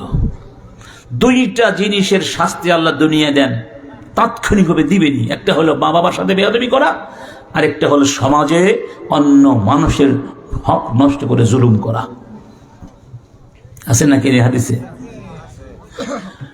জুরাইজকে ধরা হলো। ওই এলাকার এক নারী অবৈধভাবে সন্তান জন্ম দিয়েছিল। সবাই যখন মহিলাকে বলল সন্তানের বাবাকে, মহিলা বলল জুরাইজ। মিথ্যে কথা বলল। সবাই গিয়ে জুরাইজকে ধরল। আলেমরা যদি কোনো ভুল করে তো বুঝতেই তো পারছেন না, এই অন্যায়গুলো জালেমরা সবসময় করে, তাদের কোনো দোষ নাই। আমরা করলেই পরের দিন রেডিও পত্রিকা কি সব লাফিয়ে পড়ে। আর ওই 16 বছরে ছেসিবাদের সময় তো বুঝতেই পারছেন, একটু ভুল পেলে এই দেখো মৌলবাদ, জঙ্গিবাদ, ঠিক না বেশি? আলেমরা ভুল করে না, নাই তার আগে মানুষ না, ভুল হতে পারে। যাই হোক, জুরাইজকে ধরে ইচ্ছা মতো মারলো, আর এবাদতখানা ভেঙ্গে চুরমা করে দিল। গালি গালা যা করার তো করলই।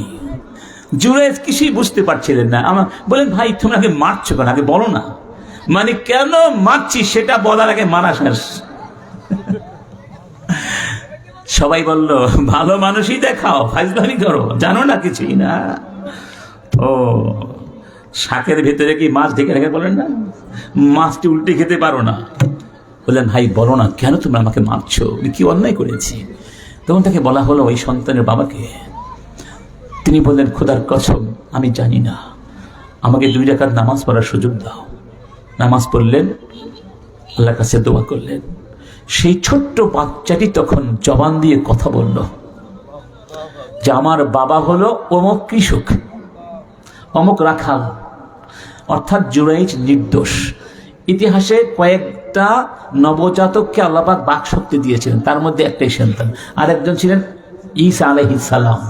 যখন আল্লাহ পাক তাকে বাবা ছাড়া জন্ম দিয়েছিলেন না, সৃষ্টি করেছিলেন, তো মা মারিয়াম যখন তাকে কোলে নিয়ে তার কওমের কাছে গিয়েছিলেন, তখন তাকে অপবাদ দেয়া হয়েছিল।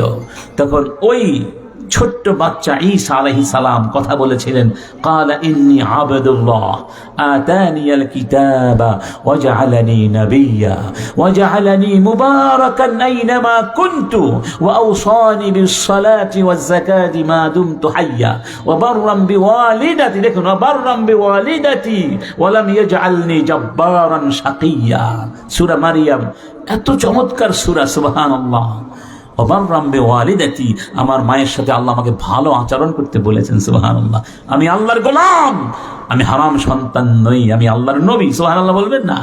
আর একজন ছিলেন ওই শিশু, যেই শিশু ইউসুফ আলাইহিস সালামের নিষ্পাপতাকে ঘোষণা করেছিলেন, ঠিক না? তখন তারা সেই মানুষগুলো ক্ষমা চাইল এবং বলল আমরা আপনার জন্য স্বর্ণ দিয়ে ইবাদতখানা তৈরি করে দেব, স্বর্ণ দিয়ে। তিনি বললেন না, আগে যেমন ছিল সেভাবেই করে দাও, আমার স্মরণের প্রয়োজন। তাহলে সে আল্লাহর ওলি না?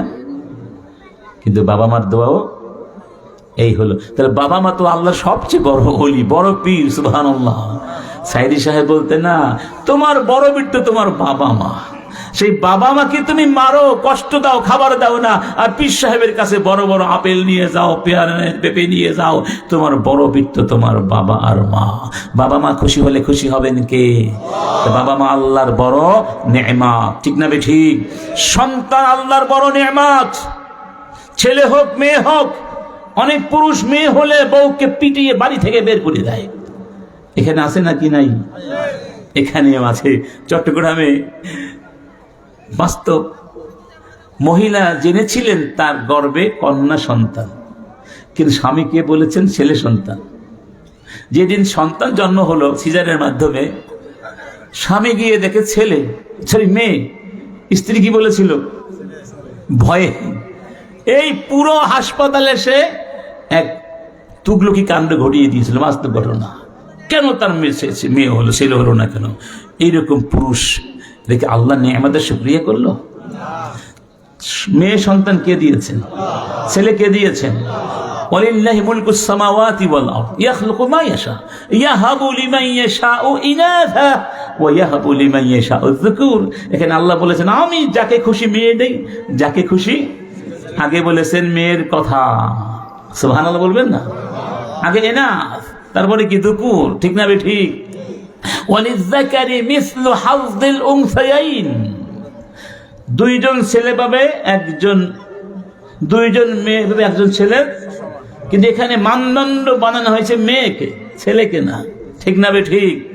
ওয়াইদা বুশশিরা আহাদুহুম বিল উনসা, যখন তাদেরকে কন্যা সন্তানের সুসংবাদ দেয়া হতো, তাহলে কন্যা সন্তান সুসংবাদ না দুঃসংবাদ? সুসংবাদ না দুঃসংবাদ? وَإِذَا بُشِّرَ أَحَدُهُمْ بِمَا ضَرَبَ لِلرَّحْمَنِ مَثَلًا ظَلَّ وَجْهُهُ مُسْوَدًّا, ওরা বলতো আল্লাহর কন্যা সন্তান আছে। কাফেররা বলতো আল্লাহ কি সন্তান আছে? ওরা বলতো আল্লাহর কন্যা সন্তান আছে। আল্লাহ বলছেন কেমন কথা, ওরা আমার জন্য কন্যা সন্তান সাবেত করে, আর ওদের যখন কন্যা সন্তান হয় ওদের চেহারা কালো হয়েছে। কি আজীব বিষয় না? ছেলে হোক মেয়ে হোক, কার নেয়ামত। এই নেয়ামতকে কাজে লাগাবেন কিভাবে? আগেই বলেছি, ইয়া আইয়ুহাল্লাযীনা আমানু কু আনফুসাকুম ওয়া আহলিকুম, এই সন্তানদেরকে জাহান্নাম থেকে বাঁচাতে হবে। কিভাবে বাঁচাবেন? নামাজি বানাতে হবে। আপনি একা নামাজে গেলে হবে না, তাকে নামাজে নিয়ে যাবেন। ঘরে গিয়ে বলতে হবে নামাজ পড়েছো বাবা, স্ত্রীকে বল নামাজ পড়েছো, আগে নামাজ তারপরে রান্না বান্না। আপনি যেই দিন পরিবারকে নিয়ে জান্নাতে যেতে পারবেন সেই দিন আপনি হবেন আসল পিতা এবং আসল যোগ্য সফলতা, যোগ্য মানুষের যোগ্য সফলতা। যেদিন বলা হবে উদখুলুল জান্নাতা আনতুম ওয়া আজওয়াজুকুম তুহবারুন يطاف عليهم بصحاف من ذهب وأكواب فيها ما تشتهيه الأنفس وتلذ الأعين وأنتم فيها خالدون وتلك الجنة التي أورثتموها بما كنتم تعملون لكم فيها فاكهة كثيرة মিনহা তাকুলুন। সুবহানাল্লাহ। সেদিন বলা হবে জান্নাতে, জান্নাতীরা যাও, বউদেরকে নিয়ে জান্নাতে যাও, ছেলে মেয়ে জান্নাতে যাও, আপনজনদেরকে নিয়ে জান্নাতে যাও, সেখানে তোমাদেরকে আমার ফেরেশতারা সাদর সম্ভাষণ জানাবেন। সুবহানাল্লাহ। যা চাও সব সেখানে আছে, কোনো কিছুর অভাব। এরকম জান্নাতে কারা কারা যেতে চান? ইনশাআল্লাহ। আমার উল্টাটাও মনে রাখতে হবে। وقال الذين كفروا ربنا أرنا الذين أضلانا من الجن والإنس نجعلهما تحت أقدامنا ليكونا من الأسفلين।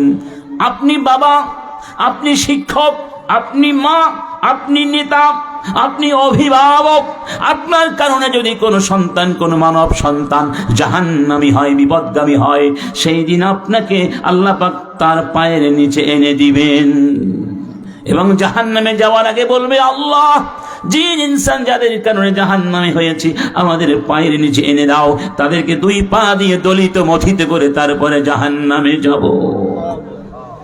এই কোরআনটা কার নেয়ামত, এই কোরআনটা কার নেয়ামত।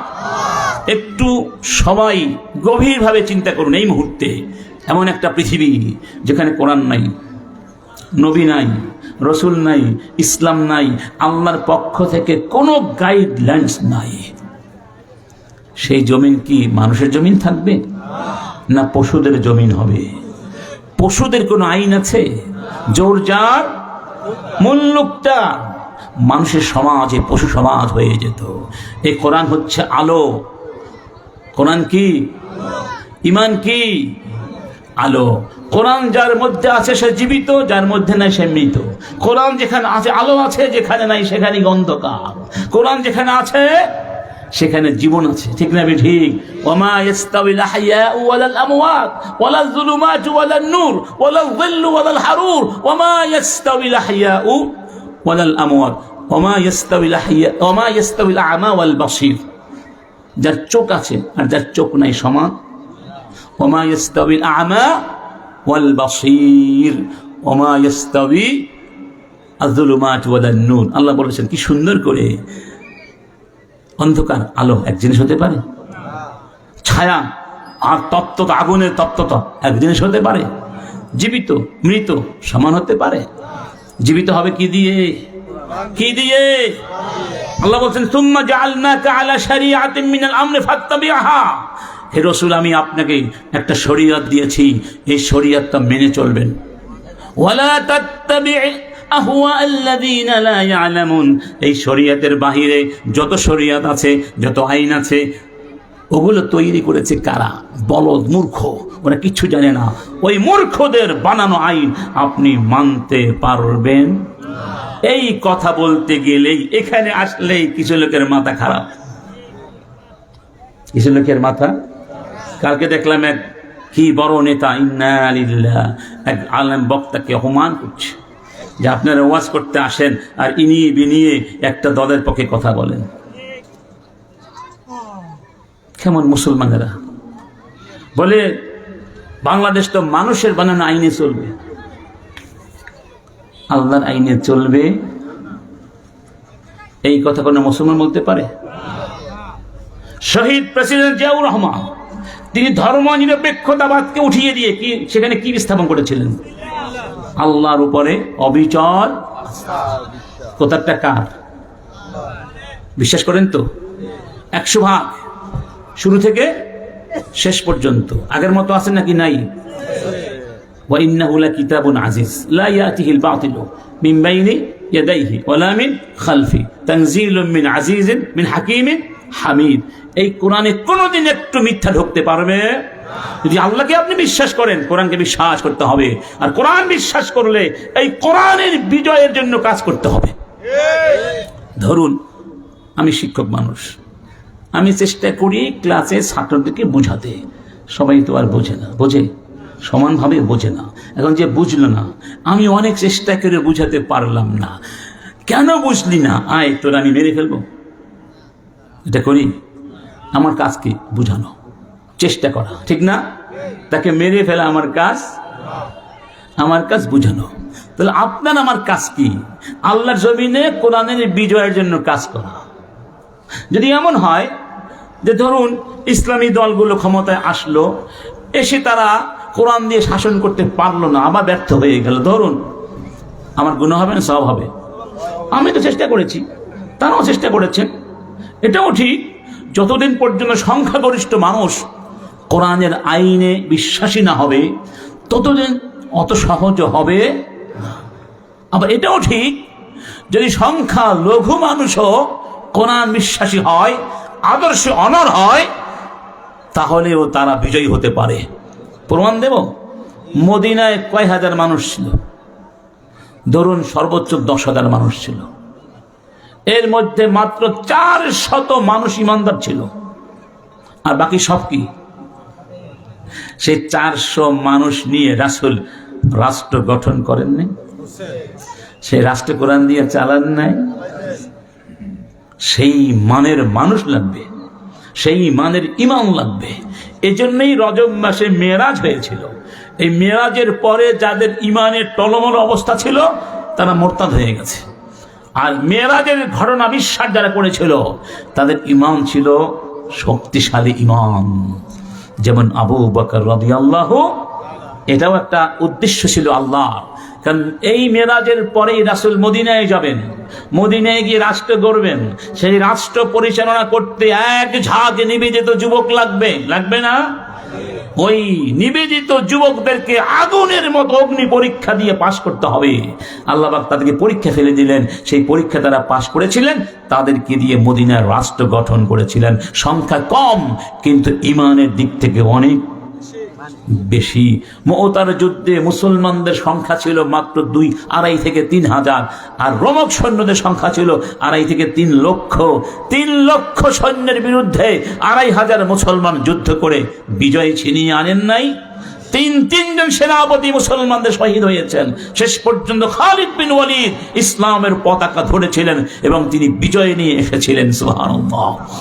তাহলে শুধু সংখ্যা দিয়েই তো হবে না।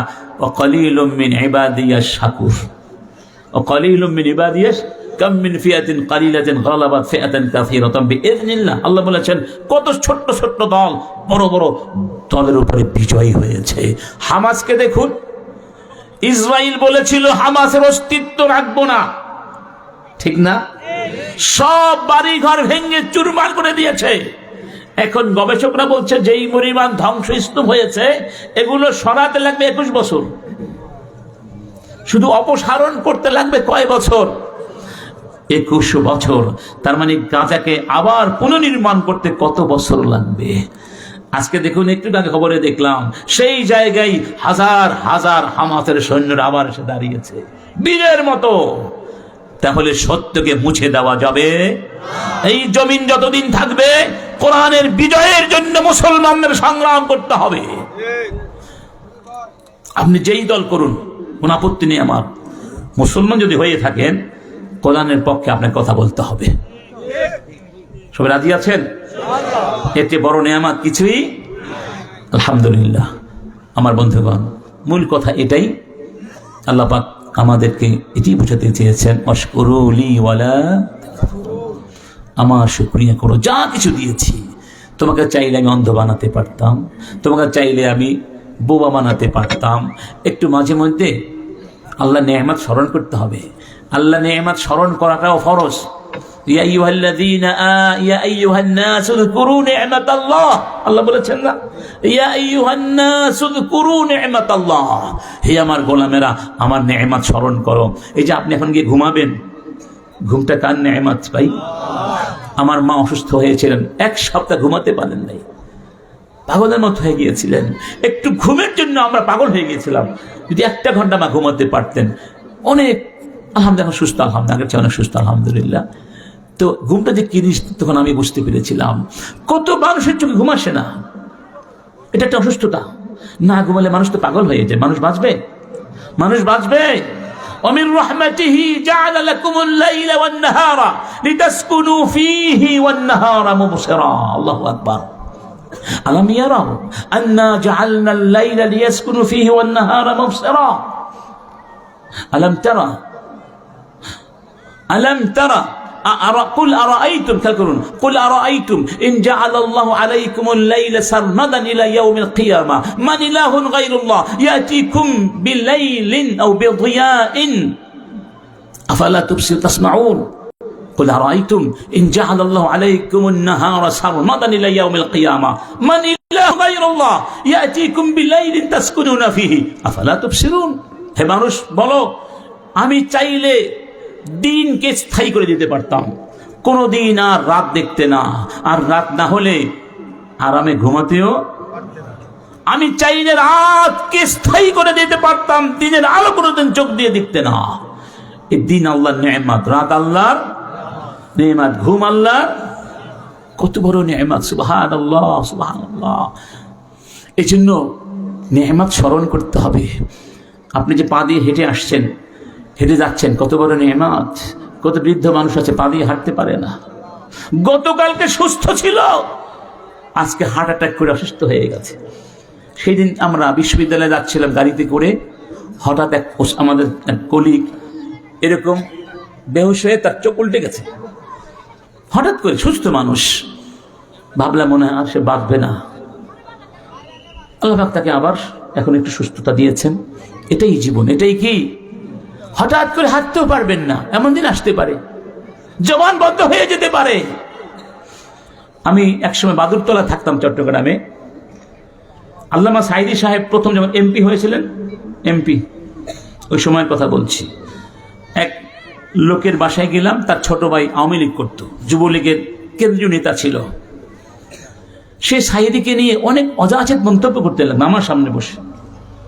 আমি প্রতিবাদ করলাম, সে আমাকে অপমান করলো। কারণ যারা আওয়ামী লীগ করে এগুলা বেয়াদব, 1 নম্বর বেয়াদব। এবং আওয়ামী লীগ চলে গেছে, ঠিক আছে চলে গেছে, মাথাগুলো চলে গেছে, পালিয়েছে, কিন্তু তারা যে ক্ষতি করে গেছে এই জাতিকে, জাতির চরিত্র ধ্বংস করে গেছে। এটা আমার কথা না, অনেক বড় বড় লোকের কথা। চরিত্রকে হনন করে গেছে, ঠিক না বে ঠিক? যাই হোক, আমি তখন বললাম, আল্লাহ, যেই লোকটি তোমার জমিনে 50 বছর ধরে তাফসির করছে, আমরা যার কাছে ইসলাম শিখলাম, ছাত্র জীবনে তো এটাই করেছি না। সার্সিনা মাদ্রাসায় পড়তাম, বিকেলে ঘুরতে যেতাম স্বরূপকাঠি বাজারে, চা খেতে যেতাম, আর ওই ওয়াজ শুনতাম সাইদি সাহেবের, কি যে মজা লাগতো।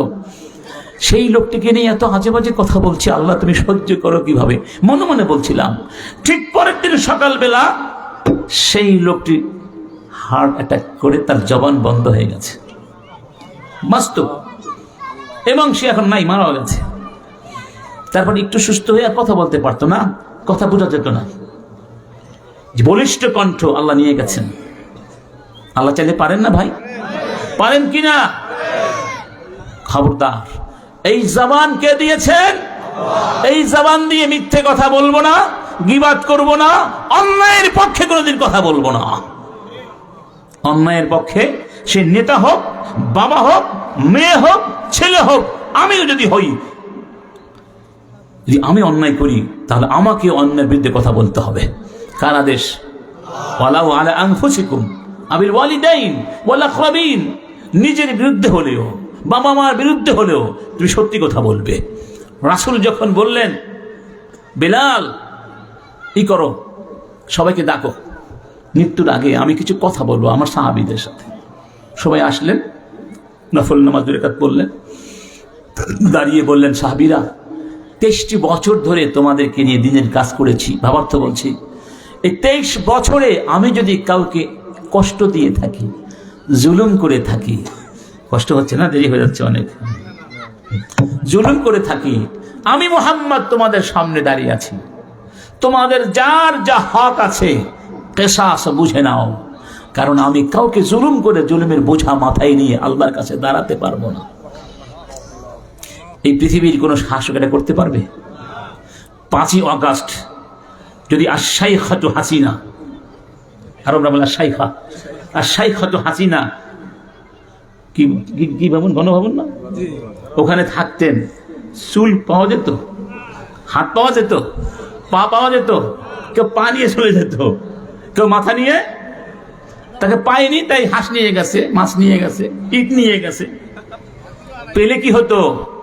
সে নিজেও স্বীকার করেছেন একটা ওর ভিডিওতে, যে আমি 10 মিনিট থাকলে আমাকে মেরে ফেলতো ওরা।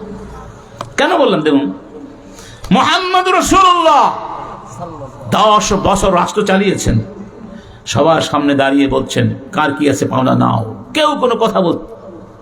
আবার বললেন 3 বার বলার পরে এক সাহাবী দাঁড়িয়ে গেলেন বিনয়ের সাথে, তার নাম ওকাশা বিন মুহসন।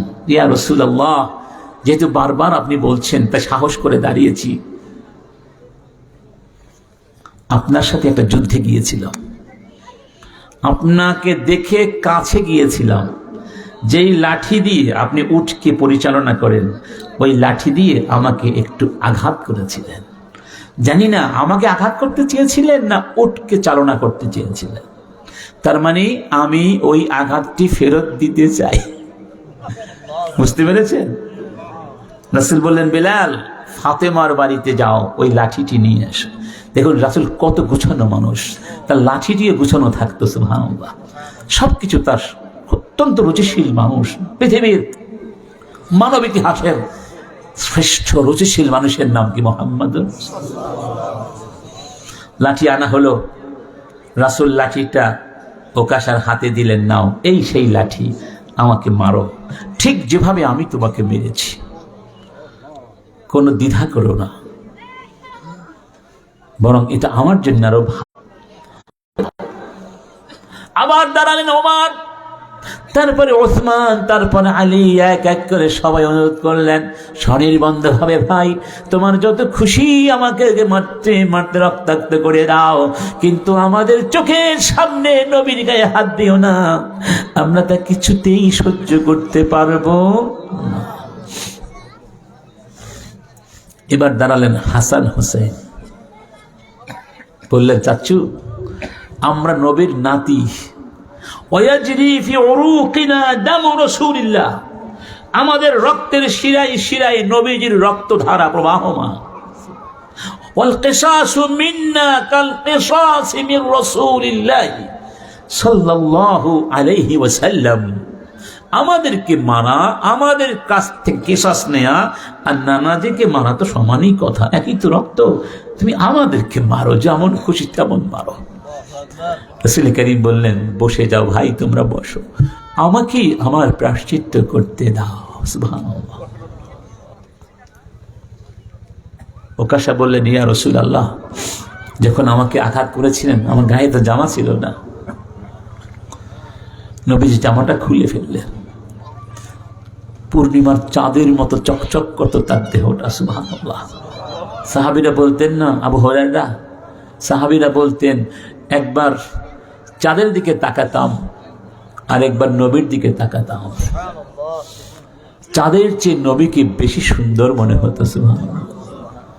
সেই মুবারক দেহ যখন চৈল্য ছড়ালো, ওকাশা লাঠিটি রেখে রাসূলকে পাগলের মতো চুমো দিতে লাগলেন। কি হয়েছে, এমন করছে কেন?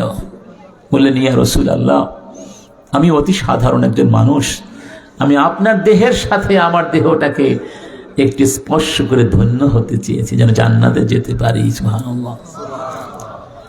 এরকম শাসক পৃথিবীতে আসবে? আসবে? এই শাসন কি দিয়ে করেছিলেন? কে দিয়ে করেছিলেন? সুবহানাল্লাহ বলবো না? অতএব সেই শাসনকে আমরা চাই, সবাই কোরআন চাই, এই কোরআনটা নিয়ে থাকতে হবে ইনশাআল্লাহ। ঘরের মধ্যে বাচ্চাদেরকে কোরআন শিক্ষা দিব ইনশাআল্লাহ। দুইটা জিনিস সবসময় মনে রাখবেন, একটা হলো আল্লাহর সাথে সম্পর্ক আর মানুষের সাথে সম্পর্ক। বাস, কয়টা জিনিস? কোনটিকেই অগ্রাহ্য করা যাবে, বরং আল্লাহ সুবহানাহু ওয়া তাআলা তার বান্দাদেরকে এত বেশি ভালোবাসেন যে অনেক সময় আল্লাহ বান্দাদের জন্য নিজের হক থেকে সরে যান। যেমন ধরুন, ভাই নামাজে দাঁড়িয়েছে, নামাজ কার হক? হঠাৎ দেখলেন ছোট্ট একটা বাচ্চা পানিতে পড়ে গেছে, নামাজ পড়বেন না বাচ্চাটিকে বাঁচাবেন? কেন? যেন আল্লাহ বলতে চান, হে আমার গোলাম, হে আমার গোলাম, আপাতত আমি আমার হক থেকে একটু সরে গেলাম, আগে আমার বান্দাটিকে বাঁচাও। সুবহানাল্লাহ। আল্লাহ তার বান্দাদেরকে অনেক ভালোবাসেন, এজন্য ন্যায় বিচার করলে কেউ কষ্ট, কারো প্রতি জুলুম হবে না। আল্লাহর বান্দাদের সাথে ভালো সম্পর্ক রাখলে খুশি হবেন কে? রাসূলকে বলা হয়েছিল শ্রেষ্ঠ আমল কি? বললেন, ইদখালুস সুরুর ফি কলবি মুসলিম, আর একজন মুসলমানের মনে আনন্দ সঞ্চার করতে পারলে এটা হলো শ্রেষ্ঠ আমল। ক্ষুধা, খেতে পারে না, খাবার ব্যবস্থা করে দাও, খুশি হয়ে যাবে। অসুস্থ, টাকা নাই, চিকিৎসা করতে পারে না, টাকা দিয়ে ব্যবস্থা করো চিকিৎসা, খুশি হয়ে যাবে। খুশি হবেন কে? রাস্তায় চলতে পারছে না, বুড়া মানুষ, হাত ধরে পার করে দাও, খুশি হবেন কে? এটাই হলো ইসলাম, এটাই হলো শুকরিয়া। ঠিক না বেঠিক? রাসূল করিম মক্কা বিজয়ের পরে এটা করেছিলেন না? দেখলে বিকালবেলা ঘুরছেন, হাঁটাহাঁটি করছেন, কত বছর পরে না, 8 বছর পরে স্বাধীনভাবে নিজের মায়ের দেশে ঘুরছেন। কয় বছর পরে? 8 বছর পরে। কেউ এখানে বিদেশ ছিলেন, বিদেশে ছিলেন, প্রবাসে? 3, 4, 5 বছর পরে আসলে কেমন লাগে? মনটা পাগলের মতো হয়েছে না? সুবহানাল্লাহ। আমি 7 বছর পরে বাংলাদেশে ছিলাম, 7 বছর পরে মিশর থেকে, যেটা আমি জানি। রাসূল দেখলেন একজন মহিলা, বৃদ্ধ মহিলা, বড় একটা বোঝা নিয়ে যাচ্ছে না, কাছে গিয়ে বললেন, মা বোঝাটা আমাকে দাও, পৌঁছিয়ে দে। মহিলা বললেন, না বাবা, তুমি তোমার কাজ করতে চাও। ভয় পেয়ে গেলেন, কে না কি, বিশ্বাস করা তো যায় না, জাহেলি সমাজ। রাসূল করিম বললেন, আপনি তো মায়ের মতো, আমি পৌঁছিয়ে দেব, বিনিময়ে কিছু নেব না। ঠিক আছে। এবার বিশ্বনবীর মাথায় একজন অতি সাধারণ বুড়ির বোঝা তিনি বহন করতে লাগলেন। বুড়ি সামনে সামনে যায়, নবী পেছনে পেছনে যান। খেয়াল করবেন, অনেক দূর যাওয়ার পরে বুড়ি যখন তার গন্তব্যে গিয়ে পৌঁছালেন, রাসূল বোঝাটা নামিয়ে দিয়ে বললেন, মা এবার তাহলে যাই, যেতে পারি? কি ভদ্রতা! বুড়ি বললেন, দাঁড়াও বাবা, আমি একজন গরিব মানুষ, তোমাকে দেওয়ার মতো কিছুই আমার কাছে নাই, তবে তোমাকে আমি একটা উপদেশ দেব, তোমার কাজে লাগবে। ঠিক আছে, বলুন। শুনেছি আব্দুল্লাহর ছেলে মুহাম্মদ মক্কা আক্রমণ করেছে, খেয়াল করুন, কত শান্তিপূর্ণভাবে বিজয় হয়ে গেল, টেরি পেল না তারা। সুবহানাল্লাহ। মুহাম্মদ ভালো মানুষ না, সে মানুষকে খুন করে। মানে আশ-শাইখাতু হাসিনার ভাষায় জঙ্গি আর কি, রাজাকার আছে নাকি নাই? ভাষা চেঞ্জ হয়েছে, নবতর সংস্করণ হয়েছে, কথা তো একই, ভিতরে বিষয় কি এক। খবরদার, মুহাম্মদ যদি ইসলামের দিকে ডাকে, খবরদার মুহাম্মাদের কথা সাড়া দিও না। মুহাম্মদ বাপ দাদার ধর্ম ত্যাগ করে কুফরি করেছে, নাউজুবিল্লাহ, ধর্ম ত্যাগ করেছে, অনেক বদনাম করলেন। এবার যখন বুড়ির কথা শেষ হয়ে গেল, রাসূল কারীম বললেন, বুড়িমা, এতক্ষণ ধরে আপনি যেই মুহাম্মাদের বিরুদ্ধে আমাকে সাবধান করলেন, সতর্ক করলেন, আচ্ছা মনে করুন আমি যদি হই সেই মুহাম্মদ, তাহলে আপনি কি বলবেন? বুড়ি যেন আকাশ থেকে ছিটকে পড়েছে, বললেন, বাবা সত্যি করে বলো তো, তুমি কি সেই মুহাম্মদ? বললেন, হ্যাঁ আমি সেই মুহাম্মদ, যেই মুহাম্মাদের ভয়ে আপনারা পালিয়ে বেড়াচ্ছেন, আমি সেই মুহাম্মদ। বললেন, বাবা আমাকে মাফ করে দাও, তুমি যদি সত্যি মুহাম্মদ হয়ে থাকো, তাহলে আমি বিশ্বাস করি তোমার মতো মানুষ কোনোদিন মানুষ খুন করতে পারে না। তোমার মতো ভালো মানুষ আমি জীবনে কোনোদিন দেখিনি বাবা। ওরা আমাকে মিথ্যে কথা বলেছে, তুমি যাওয়ার আগে আমাকে মুসলমান বানিয়ে যাও। লা ইলাহা ইল্লাল্লাহ মুহাম্মাদুর, এটাই হলো ইসলাম। আপনার আমার আচরণে শত্রু আপন হয়ে যাবে। কি হয়ে যাবে? বান্দার হক আদায় করবো ইনশাআল্লাহ। আল্লাহর হক, 5 ওয়াক্ত নামাজ জামাতের সাথে, কারা কারা মন থেকে জামাতের সাথে ইনশাআল্লাহ। 2 নাম্বার, নিয়মিত কোরআন ঘরের মধ্যে তিলাওয়াত চর্চা হবে ইনশাআল্লাহ। বাচ্চাদের নামাজ পড়াবেন, স্ত্রীদের নামাজ পড়তে। মা বোনদেরকে বলবো, মা বোনেরা আপনাদের জান্নাত একেবারে সহজ, ঠিক না? কি কি? 5 ওয়াক্ত, ইদা সাল্লাত খামসা, কি সহজ কথা। ইদা সাল্লাত খামসা, যদি 5 ওয়াক্ত নামাজ পড়ে বা সামাত শাহরাহা, রমাদান মাসের সিয়ামটা পালন করে, ওয়া আতাআত যাওজাহা, স্বামী ন্যায় সঙ্গত আদেশগুলো পালন করে, মানে অবাধ্য না হয়, ও হাফেজাত ফারুজাহা, নিজের চরিত্রকে হেফাজত করে, দাখালাত মিন আইয়ি আবওয়াবিল জান্নাতি শাআত, সে জান্নাতের যে কোনো দুয়ার দিয়ে চাইবে জান্নাতে ঢুকতে পারবে। এত সহজ কিন্তু পুরুষের বেলায় বলা হয় নাই, নারীদেরকে বলা হয়েছে। সুবহানাল্লাহ বলবেন না? মা বোনদেরকে বলবে হিজাবটা মেনটেন করবেন, সবার সাথে ঘরে বাহিরে 5 ওয়াক্ত নামাজ আদায় করবেন, এবং নারী হিসাবে যে দায়িত্ব আছে সন্তান এবং স্বামী সংসারের প্রতি, আল্লাহর জন্য খুশির জন্য পালন করবেন। আপনি যা কিছু করবেন সব জিহাদে গণ্য হয়ে যাবে। জিহাদ জিহাদ কি হবে? এই জন্য সন্তানকে বলা হয়েছে ফাফিহা ফাজাহেদ, তুমি তোমার মায়ের সেবা করো, এটাই তোমার জিহাদ। কারণ মা তোমার সেবা করেছিল, ওটাও জিহাদ ছিল, এটা তার বিরুদ্ধে আরেকটা জিহাদ। এই জিহাদ ওই জিহাদের বিনিময়ে। সুবহানাল্লাহ। যাই হোক, আমরা আর দীর্ঘায়িত করছি না। ইনশাআল্লাহ আল্লাহ দিনের জন্য আমরা সবাই কাজ করবো ইনশাআল্লাহ। এই জমিনে দিনের বিজয় হয়, কারা কারা চান? মন থেকে চান? মন থেকে চান? আজকে থেকে এই জমিনে কোরআনের পক্ষে যারা কথা বলবে, যারাই হোক, আমরা তাদের সাথে আছি, কোনো দল ফল বুঝি না। কোরআনের পক্ষে যারা, আমরা তাদের পক্ষে ইনশাআল্লাহ। যদি এই অঙ্গীকার করে আপনি এখনো মারা যান, রাতেও মারা যান, আল্লাহ হায়াত দারাজ করে দিন ইনশাআল্লাহ। ইনশাআল্লাহ আল্লাহ তার বান্দাদেরকে অবমূল্যায়ন করেন। নিয়াতুল মুমিন খায়রুম মিন আমালিহি, নিয়ত বিশুদ্ধ হয়, আমল না করতে পারলেও সমান সওয়াব পেয়ে যাবেন ইনশাআল্লাহ। আল্লাহ আমাদের সবাইকে কবুল করুন। ওয়া আখিরু দাওয়ানা আনিল হামদুলিল্লাহি রাব্বিল আলামিন। সুবহানাকাল্লাহুম্মা বিহামদিকা আশহাদু আল্লা ইলাহা ইল্লা আনতা আস্তাগফিরুকা ওয়া আতুবু ইলাইক।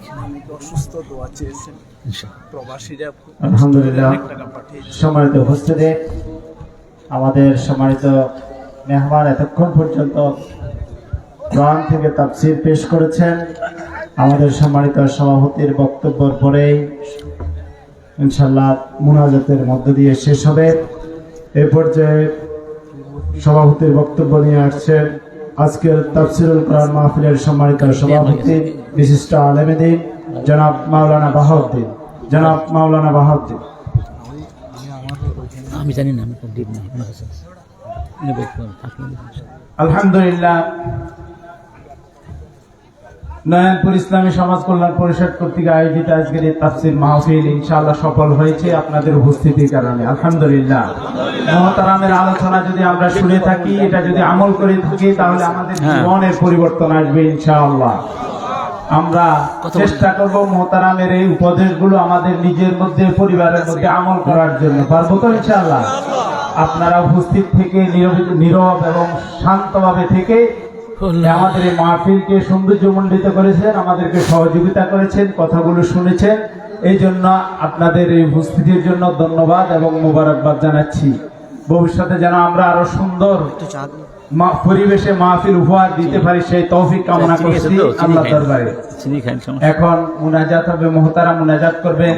অনেক প্রবাসীরা দোয়া চেয়েছেন, অনেক অসুস্থরা দোয়া চেয়েছেন এবং প্রবাসীরা অনেক কষ্ট করে তাদের অর্জিত শ্রম, গ্রামে অর্জিত অর্থ এই মাহফিলের জন্য দিয়েছেন। আমরা কোনো ব্যক্তিগতভাবে বাহিরে কোথাও কোনো কালেকশন করি নাই, এই বাজারে আমরা কোনো কালেকশন করি নাই এবং মাহফিলে আমাদের অতীতেও কালেকশন করতাম না, এখনো করি নাই।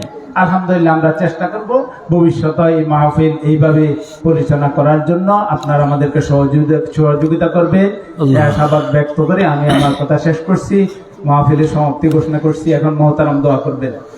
أستغفر الله العظيم الذي لا إله إلا هو الحي القيوم وأتوب إليه لا حول ولا قوة إلا بالله العلي العظيم اللهم آمين ربنا ظلمنا أنفسنا وإن لم تغفر لنا وترحمنا لنكونن من الخاسرين ربنا فاغفر لنا ذنوبنا وكفر عنا سيئاتنا وتوفنا مع الأبرار رب العالمين ঐতিহ্যবাহী নয়নপুর ইসলামী সমাজ কল্যাণ পরিষদ কর্তৃক আয়োজিত আজকের বিশাল তাফসীরুল কোরআন মাহফিল অনুষ্ঠিত হলো। রব্বুল আলামিন তুমি তৌফিক দিয়েছো, সেই জন্যই সম্ভব হয়েছে। মেহেরবানি করে এবার এই মাহফিলকে কবুল করে নাও। যেখানে কোরআনের কথা বলা হয়, তোমার জিকিরের কথা বলা হয়, তোমার নবীর ভাষায়, সেই জায়গায় সেই মজলিসকে দুনিয়ার বুকে জান্নাতের বাগান বলা হয়েছে। এই জান্নাতের বাগানের ভিতরে দীর্ঘ কয়েক ঘন্টা ধরে তোমার এই বান্দাগুলো গভীর মনোযোগ এবং ধৈর্য নিয়ে বসে আছেন। কষ্ট হচ্ছে, শীত পড়ছে, ঠান্ডা পড়ছে, ঘুম আসছে। রব্বুল আলামিন আরামের ঘুমকে হারাম করে দিয়ে বিলাসিতাকে দুপায়ে দলিত মথিত করে তোমার কোরআনের মাহফিলে যারা এতক্ষণ ধরে কষ্ট করে বসে আছেন, তোমার সেই প্রেমিক বান্দাদেরকে সাথে নিয়ে হাত তুলেছি গভীর রজনীতে। রব্বুল আলামিন মেহেরবানি করে এই জান্নাতের বাগান থেকে বিদায় নেওয়ার আগে আমাদের গুনাহগুলো মাফ করে দাও। যত গুনাহ করেছি, তোমার নেয়ামতকে তোমার বিরুদ্ধেই ব্যবহার করে নাফরমানি করেছি, বুঝি নাই রব্বুল আলামিন, বুঝি নাই তুমি ছাড়া যে কেউ নাই। অন্ধকার কবরে কেউ যাবে না সাথে, হাসরের ময়দানে মা বাবা কেউ পরিচয় দেবে না। যেই মা 10 মাস 10 দিন কষ্ট করে, কত কষ্ট করে গর্ভে ধারণ করেছিলেন, যেই মা জননী, সন্তান না খেলে মায়ের মুখে খাবার যায় না। সন্তান অসুস্থ হয়ে গেলে মা ঘুমোতে পারে না। সন্তান বিপদে পড়লে মা অসুস্থ হয়ে যান, বেকরার হয়ে যান। সেই মা পর্যন্ত যেই দিনে পরিচয় দেবে না। রব্বুল আলামিন অনেক সময় সন্তান দুষ্টামি করবার কারণে মা সন্তানকে ঘর থেকে বের করে দেন, দুয়ার বন্ধ করে দেন, চলে যায়, খাবারে দেব না, আসিস না। সন্তান রাগ করে সারা গ্রাম ঘুরে বেড়ায়, কিন্তু মায়ের মতো কাউকে আপন পায় না। কেউ ডেকে আদর করে খাবার তুলে দেয় না। আবার বুঝতে পারে মায়ের মতো কেউ নেই, ঘুরে ঘুরে সন্ধ্যায় আবার মায়ের কাছেই চলে আসে, কিংবা কিছুক্ষণ পরে আবার এসে দুয়ারে নক করে, বলে মা গো, দুয়ার খুলে দাও মা, আর দুষ্টামি করবো না, আমাকে মাফ করে দাও মা। মা তখনও অসুস্থ, মা তখনও অভিমান করে আছে, খুলবো না। কিন্তু সন্তান যখন মাকে মা বলে ডাক দেয়, মা গো বলে ডাক দেয়, মায়ের অভিমান কেটে যায়। মা দুয়ার খুলে সন্তানকে বুকের সাথে জড়িয়ে ধরে বলে, বাবা কষ্ট পেয়েছিস, আই তোকে খাইয়ে দেই, কত ক্ষুধার্ত তুই, এমন দরদি মা। রব্বুল আলামিন সেই মাও সেই দিন পরিচয় দেবে না, তুমি ছাড়া সেই দিন কেউ নাই। তোমার দরদ তো মায়ের দরদ কঠিন, কোটি কোটি হাজার গুণ বেশি। রব মেহেরবানি করে এবার আমাদের গুনাহগুলো মাফ করে দাও। যেই গুনার বোঝা মাথায় নিয়ে এসেছিলাম কোরআনের মাহফিলে, জান্নাতের বাগানে, পৃথিবীর বুকে, সেই গুনার বোঝাগুলো আর মাথায় নিয়ে যেতে চাই না। রব্বুল আলামিন, চোখের সামনে কত মানুষ মারা গেল, প্রত্যেকটা মৃত্যু আমাদের জন্য মৃত্যুর পরোয়ানা। এরপরেই হয়তো তোমার কাছে মালাকুল মউত চলে আসবে, ওয়াজাত সাকরাতুল মাউতি বিল হক, যালিকা মা কুনতা মিনহু তাহিদ। আল্লাহ আল্লাহ বলছেন, তোমার মৃত্যুর সাকারাত তোমার কাছে কিন্তু চলে এসেছে। তুমি মৃত্যু থেকে পালালে কি হবে? তোমাকে যথা সময়ে মৃত্যুর সাকারাতটা দিয়ে নিয়ে যাবে আল্লাহ। ওই মৃত্যু আসার আগে আমাদেরকে নিষ্পাপ বানিয়ে নিও আল্লাহ। তোমার যে বান্দাগুলো কষ্ট করে আজকের আয়োজন করেছেন, কত কষ্ট তারা করেছেন আল্লাহ। বিশেষ করে প্রবাস থেকে অনেক ভাই অনেক টাকা পয়সা পাঠিয়েছেন, দোয়া চেয়েছেন। দেশ থেকে যারা কষ্ট করেছেন, অনেক ভাই দোয়া চেয়েছেন, কেউ সন্তানের জন্য, কেউ বাবার জন্য, কেউ মায়ের জন্য, কেউ ভাইয়ের জন্য। আল্লাহ, এখানে অনেক অসুস্থ ভাইও আছেন, মুরব্বীরা আছেন। আল্লাহ আল্লাহ সকলকে সুস্থ করে দাও আল্লাহ, তাদের সবার গুনাহ মাফ করে দাও। যারা যেভাবে এই মাহফিলকে সাহায্য করেছে, যতটুকু অবদান রেখেছে, কাউকে তুমি বঞ্চিত করো না আল্লাহ। বিনিময়ে তাদের সবার জন্য জান্নাতের মধ্যে প্রাসাদ, ঘর, নিয়ামতকে ওয়াজিব করে দাও, যে জান্নাতের মধ্যে তুমি সাক্ষাৎ করবে আল্লাহ। ওয়ালাহুম রিজকুহুম ফিহা বুকরাতাও ওয়া আশিয়া। আল্লাহ সকাল বিকাল জান্নাতীদেরকে দেখা দিবেন, ধরা দিবেন আল্লাহ। আল্লাহ আমাদের এই চোখ দিয়ে যেন তোমাকে দেখতে পারি আল্লাহ। আল্লাহুম্মা ইন্না নাসআলুকা লাযযাতান নাযার ইলা ওয়াজহিকাল কারীম والشوق إلى لقائك في غير ضراء، من غير ضراء مضرة ولا فتنة مضلة.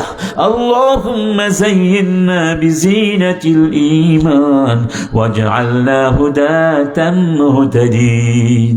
يا من لا يؤاخذ بالجريرة ولا يهتك الستر، يا من أظهر الجميل وستر القبيح، يا عظيم العفو، يا حسن التجاوز، يا باسط اليدين بالرحمة، يا واسع المغفرة، يا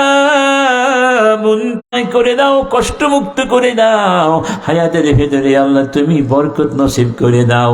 আমাদেরকে এমন সন্তান হওয়ার তৌফিক দিয়ে দাও যেন বাবা মার মনে সন্তুষ্টি সাধন করতে পারি, যেন বাবা মাকে খুশি করতে পারি আল্লাহ। সেরকম নেক সন্তান আমাদেরকে বানিয়ে দাও। আবার আমাদেরকে আল্লাহ নেক সন্তান রিজিক দাও, এমন সন্তান আমাদেরকে দাও। আমাদের সন্তানদেরকে এমন মানুষ বানাও যাদের দিকে তাকালে আমাদের নয়ন জুড়িয়ে যাবে, হৃদয়ে প্রশান্তি নেমে আসবে। রব্বানা হাব লানা মিন আজওয়াজিনা ওয়া যুররিয়াতিনা কুররাতা আ'য়ুন ওয়াজআলনা লিল মুত্তাকিনা ইমামা।